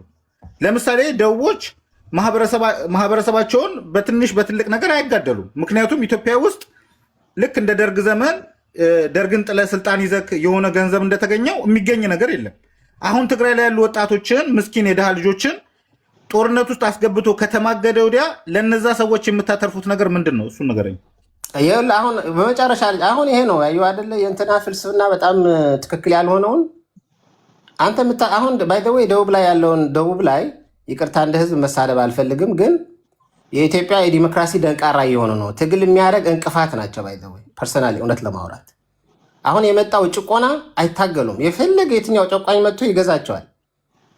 አሁን ሌላ መንግስት ቢመጣም እዚያ ጨቋኝ መንግስት ቢሆን ራሱ ዲሞክራት ባይሆን ጨቋኝ ቢሆንም መንግስቱ ኃይለማርያም ስልጣን ላይ ሲመጣ በስርዓት ሲገዙ ነበረ። ኢህአዴግ ሲመጣ በስርዓት ይገዙ ነበረ። አሁንም አብይ መጥቷል በስርዓት። ዋና ቀንደኛው የስርዓት ደጋፊ እነሱ ናቸው። ለስርዓቱ ለመሞት ቅድሚያ ፍላጎት ያላቸው እነሱ ናቸው። አክሱማዊት፣ እኔ የደቡብ ልጅ ነኝ። ጥያቄ ያለኝ ለአንተ መጠየቅ እችላለሁ? ትችላለህ። ያኛው ጥያቄ ሳልመልስ ጥያቄ ሊጠይቅ አሁን ወንድማችን እንዳለ ኢትዮጵያን ካቆዩት ትልቅ ድርሻ ከተጫወቱት ነገስታቶች ውስጥ አፄ ዮሐንስ የትግራይ ልጅ ነው። በእስማኤል ቃድፍን የግብፁን መሪ መጥቶ የኢትዮጵያን ዳር ድንበር ያስከበረ ንጉስ ነው። ራስ አሉላም ትልቅ በኢትዮጵያ ወርቃማ ቀለም የተጻፈ ጀግና ነው። ከዚህ ህዝብ የወጣውን የትግራይን የተከበረን ህዝብ የዛሬ 51 ዓመት ህወሓት የሚባለው ግሩፕ ከማን ነው ነፃ ያወጣው? እቺን ንገርልኝ። ሌላው ደግሞ ሪአይትሬት አደርጋለሁ። ኢትዮጵያ ምድር ላይ ጦርነት የጀመረው ካይሮ በተዋቀረው ሐሚድ ኢድሪስ ህወሓት የሚባል አዩተ የሚባል የኢጣሊያውያን ወታደር አስካሪ በሆነ ሰውዬ ነው። ለነሱ አግዞ ነው ከ15 ዓመት በኋላ 1975 ነው ህወሓት የተፈጠረው። ያ ወንድሚ ያንተ ዲኤንኤ እንትን ሊሆን ይችላል። አፄ ዮሐንስ ያ ዘቬሪ ንጉሰ ነገስት የነበረው መሪ ያቆያውን ቀይ ባህር አሳልፎ የሰጠው ህወሓት 27 ዓመት ኢትዮጵያን ሲገዛ ምንድነው የጠየኩ ነኝ። የትግራይን ህዝብ ነፃ አውጥቷል ወይ? ከማን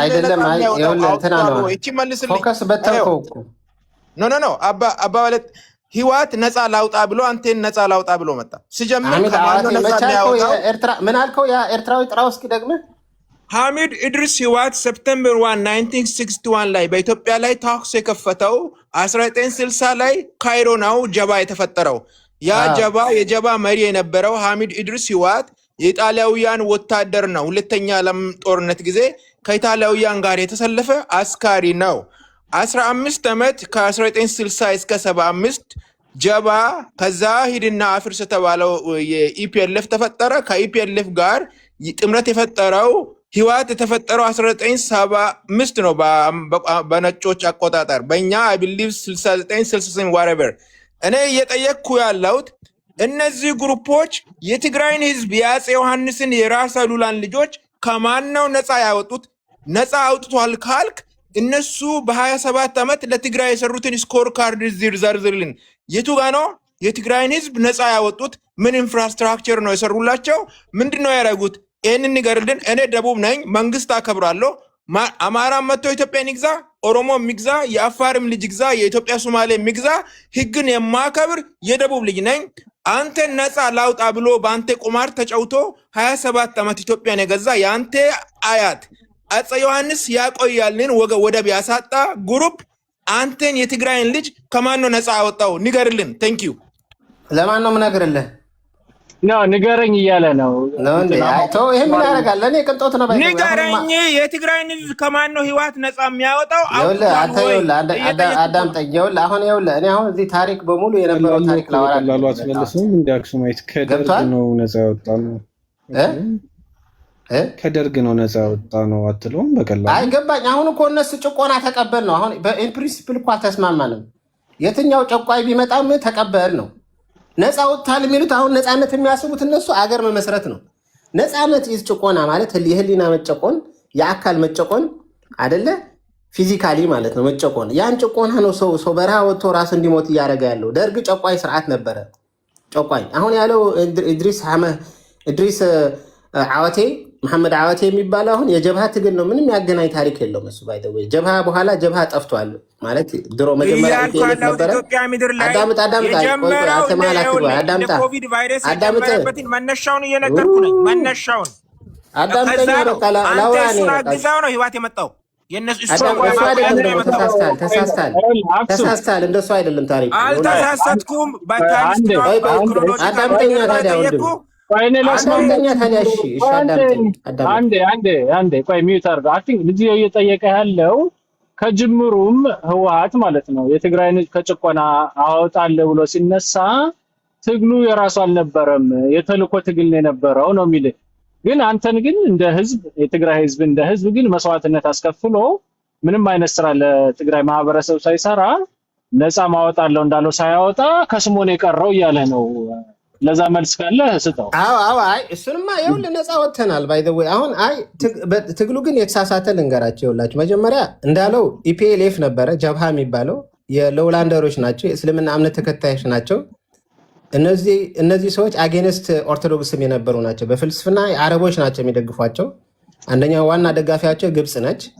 ሴሪያ ትደግፋቸው ነበረች፣ ኢራቅ ትደግፋቸው ነበረች እነዚህ ኢፒኤልኤፍ። በኋላ ግን ምንድን የሆነው በኋላ ኢሳያስ የሚመሩት ደግሞ ኢፒኤልኤፍ ፒ ጨምሮ ሲመጣ በጋራ በህብረት ፈጥሮ ኢፒኤልኤፍን አጠፉት፣ በሚሊተሪ ማለት ነው። ሲጀመር ኢፒኤልኤፍ እና ቲፒኤልኤፍ ምንም ግንኙነት የላቸውም፣ አይታወቁም።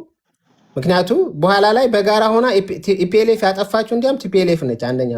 ለዚህ ነው ሎውላንደሩ ሃይላንደሩ የትግራይ ሰውና የትግርኛ ተናጋሪ አይወድም። በጋራ ሆኖ የኛ የትግል ጀማሪዎች ገደሉብን፣ አጠፉብን የሚል ቅሬታ ቂም አላቸው። ስለዚህ ቲፒኤልኤፍ ሲቋቋም የራሱ ጭቆና አንገሽግሾት እንጂ ኢሃፓ የሚባለው እኮ ታጋይ ነበረ። ኢትዮጵያውያን አስመሩበት። ኢሃፓ ማለት ትግል ጫካ በረሃ ሲታገን የነበረ የኢትዮጵያ ብሔር ብሔረሰቦች እንበለው ወይ ህዝቦች የተወጣጣ ድርጅት ነው። እነዚያ ሰዎችም ጫካ የወጡት ጭቆና ስለነበረ ነው በስርዓቱ። ደርግም ጨቋኝ ገዳይ ስለነበረ አክሱማሚት ወንድሜ ነህ ትግል ወጣን። ትግል የወጣ ነው ከጭቆና ነው እንጂ ነፃ ሀገር ለማድረግ አይደለም።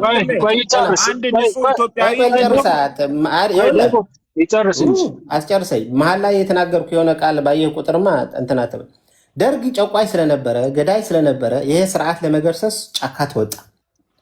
ከዚያ በኋላ ደግሞ ሌሎች ብሔሮች ተቀላቅለዋል እኮ። ቲፒኤልኤፍ ብቻ አይደለም ደርግ የጣለው፣ ከአማራ ኃይሎች ነበሩ። እናንተ የምትረሱት አንድ ታሪክ አለ። ትግራይ ብቻ ትውሰዱት። የኦሮሞ ህዝብ እንደ ኦሮሞ ጭቆና ነበር ብሎ ትግል ነበረው። አማራ ላይም ጭቆና ነበር ብሎ ትግል ነበረው። በጋራ በህብረት ተፈጥሮ ጨቋይ ስርዓት ተገረሰሰ። ናምበር ዋን ኢዝኖት አባወት ልማት አይደለም። ቲፒኤልኤፍ የመጣው ልማት እየለማች አይደለችም፣ ህዝባችን ድሃ ነው በሚል አይደለም። ጭቆና ነበረ፣ ህዝባችን እየተጨቆነ ነው፣ እየተገደል ነው፣ እየተሞተ ነው፣ ፍትሐዊ አልነበረም በሚል ነው። ይሄ ጥያቄ መልሷል ወይ ካልከኝ አዎ መልሷል። ከዚያ በኋላ ሁለተኛ የሚመጣው ጥያቄ ስለ ልማት ነው። ስለ ልማት ነው እየጠየቃቸው። ህዝቡ ምን ጠቀመ? ጠቅመዋል። ባይ ዘ ዌይ የትግራይ ህዝብ የትምህርት ስርዓቱ ተለውጧል፣ የመሰረተ ልማቱ ተለውጧል፣ በቴክኖሎጂ አድጓል። ብዙ ነገሮች ለውጦች ነበሩ። እነዚያ ለውጦች ሪቨርስ እንዲሆኑ ያደረጋቸው ጨፍጫፊ አብይ ነው እንጂ የትግራይ ህዝብ ምን ተጠቀመ ትለኛለህ እንዴ? በጣም ተጠቀመ እንጂ እኛ ራሳችን እድል አግኝተን ውጭ ሀገር ሄደን ስኮላርሺፕ አግኝተን ማአት ኢትዮጵያዊ ማአት ዩኒቨርሲቲዎች ኢትዮጵያ ውስጥ ተተከሉ። ጂቲፒ 1 ጂቲፒ 2 ጂቲፒ 3 ተብሎ በጣም ሜጋ ፕሮጀክቶች ኢትዮጵያ ውስጥ ተሰርተዋል። ማአት የደሃ ገበሬ ዩኒቨርሲቲ ውስጥ ገብቶ ተምሮ ቤተሰቦቹ መቀየር ጀምረዋል። የግብርና መር ኢንዱስትሪ ተተክሎ ኢትዮጵያ ውስጥ ማአት ገበሬ ሀብታም ሆነዋል። ለውጥማ አምጥተዋል። ይሄን መካድ የለበትም። ማአት ሜጋ ፕሮጀክቶች ለምሳሌ ሃይድሮ ፓወር፣ የስኳር፣ የመንገዶች ይሄ መሳለጫ መንገድ የሚባሉ ተሰርተዋል ኢትዮጵያ ውስጥ። ለውጥ መጥተዋል። አይ አላምንም ጭቆና ብቻ ነው የሚታይ ካልክ መብትህ ነው እንጂ ምን አመጣ ኢህአዴግ ምን ቀየረ ብትሉኝ ብዙ ነገር ነው የቀየረው ኢህአዴግ። ኢኮኖሚ የኢትዮጵያ ኢኮኖሚ ራሱ ሚድል ኢንካም ያላት አገር አድርጓታል ኢትዮጵያ እኮ አይደለ? ይሄ ኢህአዴግ ራሱ ሳይሆን አይኤምኤፍ እና ወርልድ ባንክ የመሰከሩት ነው እንዴት እንደቀየራት ማለት። የነበረው የህዝቡ የኑሮው እናውቀዋለን። በጣም ጥሩ ኑሮ ነበረ ኢትዮጵያ ውስጥ። ሰው ሰርቶ ሀብታም ወይ ብትሉኝ ሀብታም አልነበረም። ስቲል ግን ማያቸው ብዙ ለውጦች ነበሩ። ከአብይ ጋር ጠብ ውስጥ የገባ ነው ከሃዲ ስለሆነ ነው። ባይተው ትምህርቱ የተማረው ፒኤችዲ የሰራውን በኢህአዴግ ስርዓት ነው። እስከ ፒኤችዲ ደረጃ የደረሰው በኢህአዴግ ነው። በሚሊተሪ የሰለጠነው በኢህአዴግ ነው። አንተ ቆይ እስኪ በእናትህ አንተ ሄሎ ኢትዮጵያ ባንዲራ ያደረግከው ተረጋጋ። አችልም ወንድማችን ዝም ብለህ ጣልቃ ትገባለህ እንዴ? ጨርስ አክሱም እና አብይ ከሃዲ ነው። ባይ ዘ ዌይ ሉክ እስከ ፒኤችዲ ደረጃ ያስተማረው እኮ ኢህአዴግ ስርዓት ነው። እስከ ፒኤችዲ ስልጠና በሚሊተሪ በምናምን በቴክኖሎጂ ሰልጥኖ ራሱ ካፔብል አድርጎ በሚኒስተር ደረጃ የኦፒዲኦ ሊቀመንበር እስከሚሆን ያን ሁሉ እድገት እያመጣ ፐርሰናሊ ኢኮኖሚካሊ ቤተሰቦቹ አሜሪካ ሂዶ እንዲያስኖር ምናምን ስንት ኦፖርቹኒቲ የተሰጠው ነው። ባይ ዘ ዌይ ቅሬታ የሚያቀርበው እንዲሁ ታራ ተበደልኩ ታሰርኩ የሚል ሰው ቢሆን ኑሮ ጥሩ ነበር። ያን እያለ አጠገብ ያደገ ልጅ ከአንተ ጋር ያደገ ልጅ መጥቶ ቢትሬይ አድርጎ ናምበር ዋን ኢኔሚ አድርጎን አንተ ሊያጠቃ ሲሞክር በጣም ይሰማል። ለዚህ ነው በጠቅላላ የትግራይ አመራር በነበረው አብይን ስልጣን ሰላማዊ በሆነ መንገድ አስረክበው ወደ መቀሌ ሄዱት። ወደ መቀሌ ሄዱት አትሊስት ህዝባቸው አለ በሚሊቴሪ መጥቶ አፍና አይወስዳቸውም እንጂ ቢሊቭ ሚ በጠቅላላ የትግራይ አመራር በወቅቱ አዲስ አበባ ቀርቶ ቢሆን ኑሮ አብይ እንደ ሌሎች ያሰራቸው ሁሉ ያስራቸው ነበር። እስኪ እውነትና መስክር። መጀመሪያ ምንድን ነው ያደረገው? አብይ ስልጣን ላይ ሲመጣ እኮ ሪዮቲኩ በጠቅላላ የነበረ አጌንስት ትግራይ ነው ፕሮፓጋንዳ። ስለዚህ ምንድን ነው ማስበው ነው ይሄ ሰውዬማ ነገ ከነገ ወዲያ የሆነ ነገር እያሰብብኝ ነው፣ ራሴ ማዘጋጀት አለብኝ። ራሱ እኔ የሚያርጎ ዲዛይን ያደረገ ሰው እንዴት እስኪ ጠይቄች ቢታሰሩ ምንድን ነው ችግሩ? ኦብቪየስሊ ከታሰሩ በኋላ ፍርድ ቤት ነው የሚቀርቡት አይደለ? ሰው ወንጀል እስካልሰሩ ድረስ ገንዘብ ይንበዝል እስካላረጉ ድረስ ሙስና እስካልሰሩ ድረስ እኮ ፍርድ ቤት ሲቀርቡ እኮ ይለቀቃሉ አይደለ? ምን ችግር አለ ቢታሰሩ? ጥሩ ጥያቄ ጠይቀሃል። አንዴ ቆይ ሳመራይዝ አድርጌ ልጠይቀው። እስኪ ዘመን ምንድነው ብሔር አንተ? አማራ። እሺ ቀጥል። ለጓደኞች ምንድነው? አማራና ጉራጌ ነው። ኦኬ አማራ ነው። 44 ባህላዊ አማራ አይደለም፣ ዘመናዊ አማራ። ጉራጌ ተው፣ ጉራጌ 44 ጨርሰሃል? እሺ አይወልህ አሁን ምን መሰለህ አክሱም አሁን የትግራይ መሪዎች እንግዲህ ያው ሀገር ነው ሲመሩ የነበሩ እነ ስርዓት ወድቆ ሌላ ስርዓት ሲመጣ በዚህ ኢትዮጵያ ፖለቲካ ውስጥ የተለመደ ነው እንደዚህ አይነት ነገር። መሪዎች ይታሰራሉ፣ ከዛ በኋላ ታይቶ ምናምን ነገር ይለቀቃሉ። ኢህአዴግም እንደዛ ነው ያደረገው። አሁን በደርግ ጊዜ እኔ አባት ታስሮ ነበር ኢህአፓና ኢሰፓና ምናምን ተብሎ ከዛ ህወሓት ሲመጣ ኢህአዴግ ሲመጣ ጎረቤት ተጠየቀ፣ ቀበሌ ሄደው ጠየቁ ምናምንና አይ ሰውዬ ምንም አይነት ወንጀል የለበትም ተባለ፣ ለቀቁተኝ። አሁን የእናንተ መሪዎችም እንግዲህ በሀገር ደረጃም ነበሩ። አብይ አህመድ ቢያስራቸው ከዛ ከታሰሩ በኋላ ፍርድ ቤት ቢቀርቡ ስህተት እስካልሰሩ ድረስ ወንጀል እስካልሰሩ ድረስ መለቀቃቸው አይቀርም ነበር። ግን እነሱ ምንድነው ያደረጉት? ሩጠው ሄደው የተደበቁ ትግራይ ህዝብ ውስጥ ተደበቁ ማለት ነው። ይሄ እኔ መሰረታዊ ስህተት ነው ብዬ ነው የማምነው። ይሄን ሁሉ መከራ የሚያመጣው እነሱ ያንን ማድረጋቸው ነው ብዬ ነው የማምነው። አይመስልም አንተ አክሱም? ይኸውልህ አሁን ይሄ ነው 44 አሁን እኔ እናንተ እዚህ ጋር ነው ልዩነታችን። ባይ ዘ ወይ እኔ አንድ ነገር ማላምንበት ኢትዮጵያ ህግ እኮ ነው የያዘው፣ ህግ ይለቀዋል ምናችሁ ነው ምናምን የሚባለው ተረት እኔ አላምንበትም። ሰው መታሰር እኮ ቀላል ነገር አይደለም። ሳይኮሎጂካሊም እኮ ነው። የአማራ መሪዎች እኮ ትግል ሲያደርጉ የነበሩ በሰዓቱ ህወሓት ኢህአዴግ እኮ አስሯቸው ነበር አይደለ? ግን ተለቀቁ። አሁን ወዲያው እኮ ነው የለቀቃቸው አይደለ? የደርግ አመራሮች ናቸው። ለምንድን ነው እነሱ ብቻ ለምን ብአዴን ኦህዴድ ኦሮሚያ ሲያሳድር የነበረ ኦሮሞ አይደለም ጠቅላላ በደቡብ ላይ ሄደን አልነበረም? ገባኝ። እኔም እኮ ምልክ ወስድ ነው ጥፋት ያጠፋ አዲስ መንግስት ሲመጣ ጥፋት አጥፍቷል ብሎ መንግስት ያሰበው ወይ ደግሞ የጠረጠረውን አካል ያስራለኝ። አሁን እኮ የብሔር ፖለቲካ ስለሆነ እናንተ ትግራይ ብቻ ነው ብላችሁ ወስዳችሁት ነው እንጂ እኔ እርግጠኛ ነኝ አይ ቲንክ እንትን ቅድምም ስናገረው ነበረ የትግራይ ይሄ ፖለቲካል ሶሳይቲው በጣም ሪአክሽነሪ ነው። ቶሎ እንትን የማለት አለ ከተገፋው ተገለልኩ ምናምን ብሎ አክሽን የመውሰድ እንትን አለ።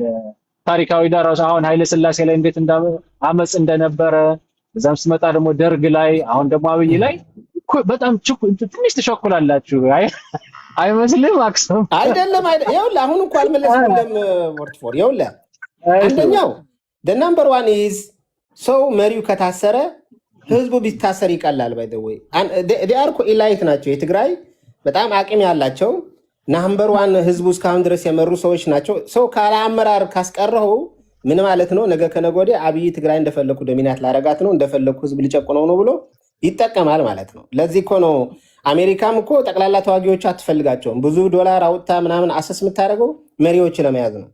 መሪው ከገደልከው መሪው ከያዝከው እኮ የህዝብ ትግል የሚባል የለም፣ ይከስማል፣ ይደክማል። በዚያ ነው መሪዎች ላይ ትኩረትና አብይ ግን ምን ነው ያደረገው? ለፍታዊ አይደለም አስራ አይለቀውም ነው።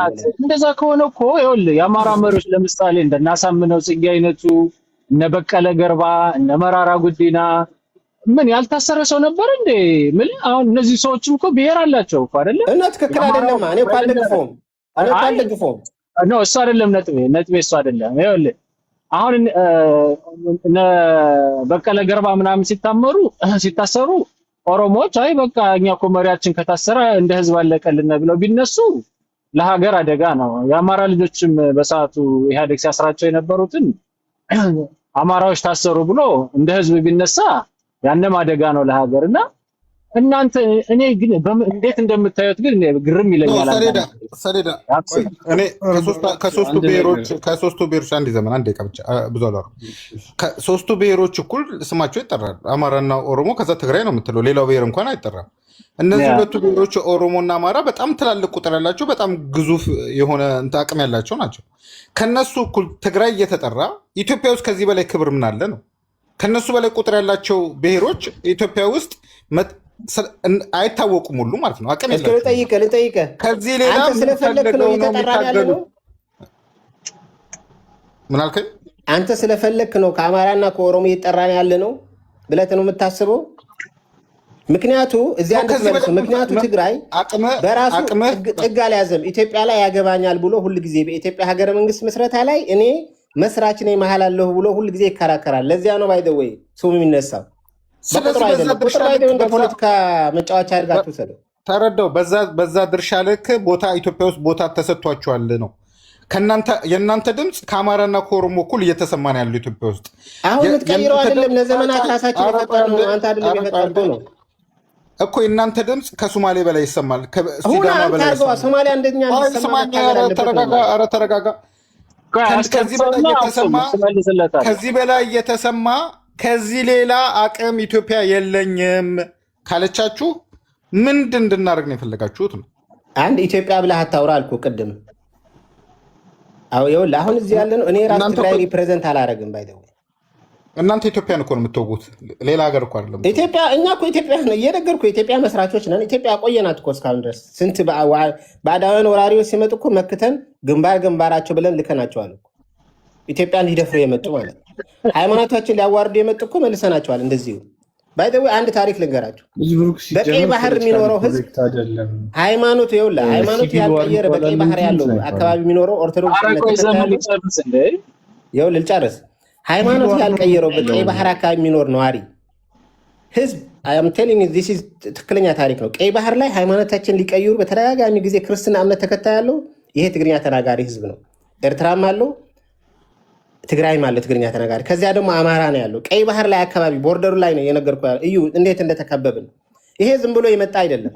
ጠላት በተደጋጋሚ መጥቶ መክተን ልከነዋል ነው። እንደዚህ አይነት ታሪክ ያለው ህዝብ አሁን መጥቶ ሶማሊያ ሲዳማ ቁጥሩ እንደዚህ ነው ለምን እንደዚህ ሲዳማ አይሆንም? እንትና ቁጥሩ እንደዚህ ነው ለምን እንደሱ አይሆንም? እነሱም አስበው የምፈልገው አክቲቭሊ በኢትዮጵያ ፖለቲካ ላይ ይከራከሩ፣ ይምጡ ወደ መሃል። ጥጋቸው ስለያዙ ነው። ሶማሊያ ለምሳሌ ስለ ኢትዮጵያ ጉዳይ አያገባኝም ስላለ ነው። ኢትዮጵያ የትኛው ይምራት ከአሸናፊው ጋር ቀጥላለሁ ስለሚል ነው። ደቡብም እንደዚያ። እነዚህ ሰዎች እንደ ትግራይ ቁጥራቸው ትንሽ ቢሆንም እንደ ትግራይ በኢትዮጵያ ፖለቲካ ላይ ትልቅ ተጽዕኖ እንዲኖራቸው ፈልጋለሁ። ኢትዮጵያ የሁለት ቁጥራቸው በጣም ብዙ ስለሆነ የአማራና ኦሮሞ ብቻ መጫወቻ መሆን የለባትም። ሁላችንም በኢትዮጵያ አገረ መንግስት ምስረታው ለቀጣይም ኢትዮጵያ ባላት እድገት በምናምን እኩል ተሳትፎ ልናደርግ ይገባል እንጂ አይ ቁጥራችሁ ትንሽ ስለሆነ እናንተ እኩል ነው የምትጠሩት ምናምን የሚለው በትግል ያመጣ ነው በነበረን ፖለቲካ ያመጣ ነው እንጂ የኢትዮጵያ ሕዝብ ፈልጎ የሰጠን አይደለም ለማለት ፈልጌ ነው። ዋጋ ከፍለንበታል እያለ ነው። ኤግዛክትሊ እንትን እኮ ነው ሎጂኩ። ከዘመን ቀጥልና ቀጥላለሁ። እሺ አባራት ድል ተጨቁነኛል የጨቁንከኝ ነው። 44 ድምጽ ምንድነው ነው አቋምን እኮ ስለማላውቅ እስኪ ክሊር እናድርገው። ዘመን እዚህም በኋላ እንዳስገባህና የበለጠ ዲስከሽን እንድናደርግ ምንድነው የምን ደጋፊ ነህ አንተ? ምንድነው አቋም? ቆይ አሁን ያለው ላይ አንዴ መናገር የምፈልገው ነው። አይ እኮ ነው ችግሩ። አይ እኔ አሁን ልጅ ብሩክን አውቀዋለሁ የመንግስት ደጋፊ ነው። አዲስ አበባ ነው። እኔ ልንገር ከአዲስ አበባ ነኝ ብሎ የሚያምን ሰገጤ ነው።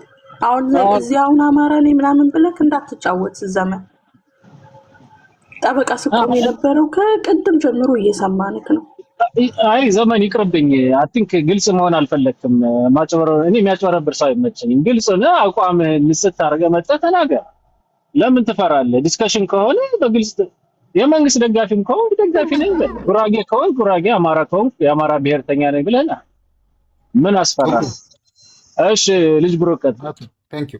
ምን አለ መሰለህ አክሱማይታው ምን አለ መሰለህ አሁን እኛ ይሄንን አቅም ከአማራ ከትግራይ ከአማራና ከኦሮሞ እኩል አቅም ያለን ስለታገልን ነው አለ። አሁን ይሄ ሎጂክ ሊሆን አይችልም። ኦልሬዲ ታግለዋል፣ አክሰፕት ታደርጋለህ። ትልቅም የፖለቲካ እውቀት አላቸው፣ እሱንም አክሰፕት ታደርጋለህ።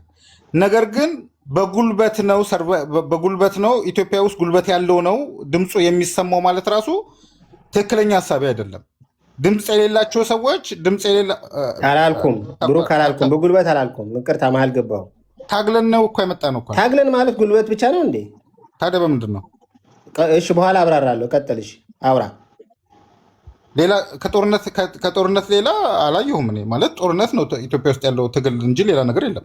ስለዚህ አንድ ሀገር ያቆያ ጦርነት ነው አልኩ እኮ ቅድም ነገር ሁሉ። ጣሊያን እኮ የመለስ ነው በጦርነት እኮ ነው። ወራሪ ግብፅ የመለስ ነው በጦርነት ነው አልኩ እኮ። ተረዳውኝ እኮ። አሁን እኔ እያልኩ ያለሁት ምንድን ነው ከአማራና ከኦሮሞ እኩል የትግራይ ፖለቲካ ኤሊት እኩል ባላንስ ሆኖ ነው ያለው። ከሌሎቹ ብሔር ብሔረሰቦች የተሻለ ባላንስ ላይ ነው ያላችሁት።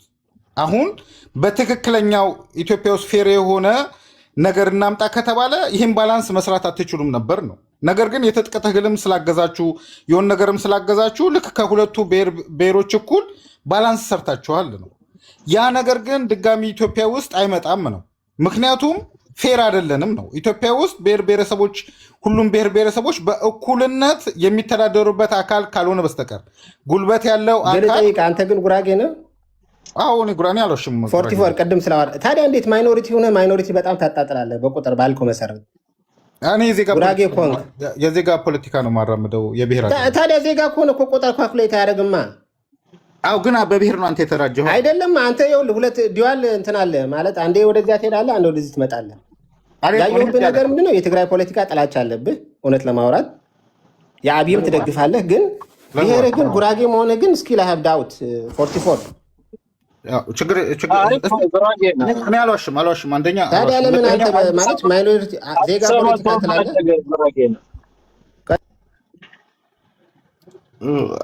አክሱማይት አንደኛ እኔ ብሔርተኛ አልወድም እና የብሔር ትግልን ወደ ኢትዮጵያ ያመጣብን አንደኛው ህወሓት እንደሆነ ስለማመን ለህወሓት ትልቅ ጥላቻ አለኝ ማለት ነው። ምክንያቱም አሁን አንተ የምታወራው ወሬ ለምሳሌ እንደ ትግራይ ሆነ የምታወራው ወሬ ያ ነገር ለእናንተ ቫሊዩ እንደማይሰጥ አውቀዋለሁ። ትግላችሁ ቅድም ሰውራህም የመጨረሻው ትግል የትጥቅ ትግል አድርገህ የመጨረሻው ግብህ ምንድን ነው ስለ ምንም ነገር የለውም። ኢትዮጵያ ዜሮ ነው። ምክንያቱም ትላንትና ላይ አባቶቻችን በነበረው ሰዓት ላይ ቴክኖሎጂ ብዙም ባልነበረበት ሰዓት ላይ ምናምን ላይ ኦኬ የፌዴራል መንግስትን ተገለብጥና ስልጣን ትይዛለህ። ከዛ በኋላ ሚዲያው ምኑም እጅ ላይ ስለነበር ኢትዮጵያ መቆጣጠር ትችላለህ። አሁን ሚዲያው ይሄው 44 ቤት አለ፣ በየቦታው ቤት አለ፣ በየቦታው ሚዲያ አለ። ስለዚህ የትጥቅ ትግል በዚህ ዘመን ላይ የምታደርገው የትጥቅ ትግል መጨረሻው ስልጣን ላይ አያመጣህም ነው። ያ ነገር ሞቷል ነው። ምክንያቱም ድሮ ላይ የነበረው ብሔር ብሔረሰብ አይደለም አሁን ያለው ኢትዮጵያ ውስጥ ያለው። አሁን ሶማሌው ነቅቷል፣ አፋሩን ነቅቷል፣ ጥቅሙ ምን እንደሆነ አውቋል፣ ጋምቤላው ነቅቷል፣ ሁሉም ነቅቷል። የነቁበት ቦታ ላይ ትንሽ ቁጥር ኖሮ መስዋዕትነት የከፈልከው መስዋዕትነትን ትርፉን ሳታጣጥመው ነው መስዋዕትነትህ ዜሮ የሚመጣው ነው። ለምሳሌ የአማራ ትግል ሙሉ ለሙሉ ከዳር እስከ ዳር ቢሆኑ ቁጥራቸው 40-50 ሚሊዮን ናቸው። እነሱ በትጥቅ ትግል ወደፊት ለፊት ቢመጡ ትልቅ ቁጥር ስላላቸው የሆኑ 2-3 ብሔሮችን አዳብለው መንግስት መሆን ይችላሉ። የቁጥር ፖለቲካ ስለሆነ ኢትዮጵያ ውስጥ ያለው ማለት ነው። እናንተ ግን የትጥቅ ትግል አድርጋችሁ ወደ ፌዴራል መንግስት እንኳን ብትመጡ ቁጥራችሁ ስለማይሞላ የትጥቅ ትግላችሁ ጥቅም የለውም ነው። ስለዚህ ህወሓቶች እያደረጉት ያለው ነገር ልክ ትላንትና የዛሬ 30 ምናምን ዓመት እንደነበረው የትጥቅ ትግል ነው። ነገር ግን መጨረሻው ዜሮ ነው። ይሄንን ሎጂክ አላስባችሁም። ሁለተኛ ነገር ደግሞ ምን አለ መሰለክ፣ እንደ ኢትዮጵያዊ እኔ ስለ እውነት ነው የማወራው ማለት ነው። አንተ ደስ እንዲልህ ወይም እኔ ለፖለቲካ እንዲያምርልኝ ብዬ አይደለም። ኢትዮጵያ ውስጥ በጣም ተከብሮ በቃ በትክክል ኢትዮጵያ ቫልዩ ተሰጥቶ ለምሳሌ ትግራዊ ነኝ ማለት የሚያኮራ ነገር ነው። ኢትዮጵያ ውስጥ ትግራዊ ነኝ ማለት የሚያዋርድ ነገር አይደለም።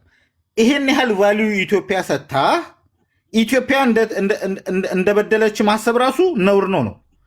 በድላ ቢሆን ለምሳሌ እንደ አማራ ማህበረሰብ ጭፍጨፋ ደርሶብህ ቢሆን በየአካባቢው ተገለ ቢሆን ትልቅ ቁጥር እያላቸው በጣም ትልቅ ቁጥር እያላቸው እየተገደሉ እንኳን ሙሉ ለሙሉ የትጥቅ ትግሉን አልተቀላቀሉትም። ምክንያቱም ግማሾቻቸው ያስባሉ ስህተት እንደሆነ የተደረገው ነገር ግን የኢትዮጵያ ማህበረሰብ ይህን ነገር አስቦት ከድንቁርና የመጣ ነገር ነው ብለው ያስባሉ።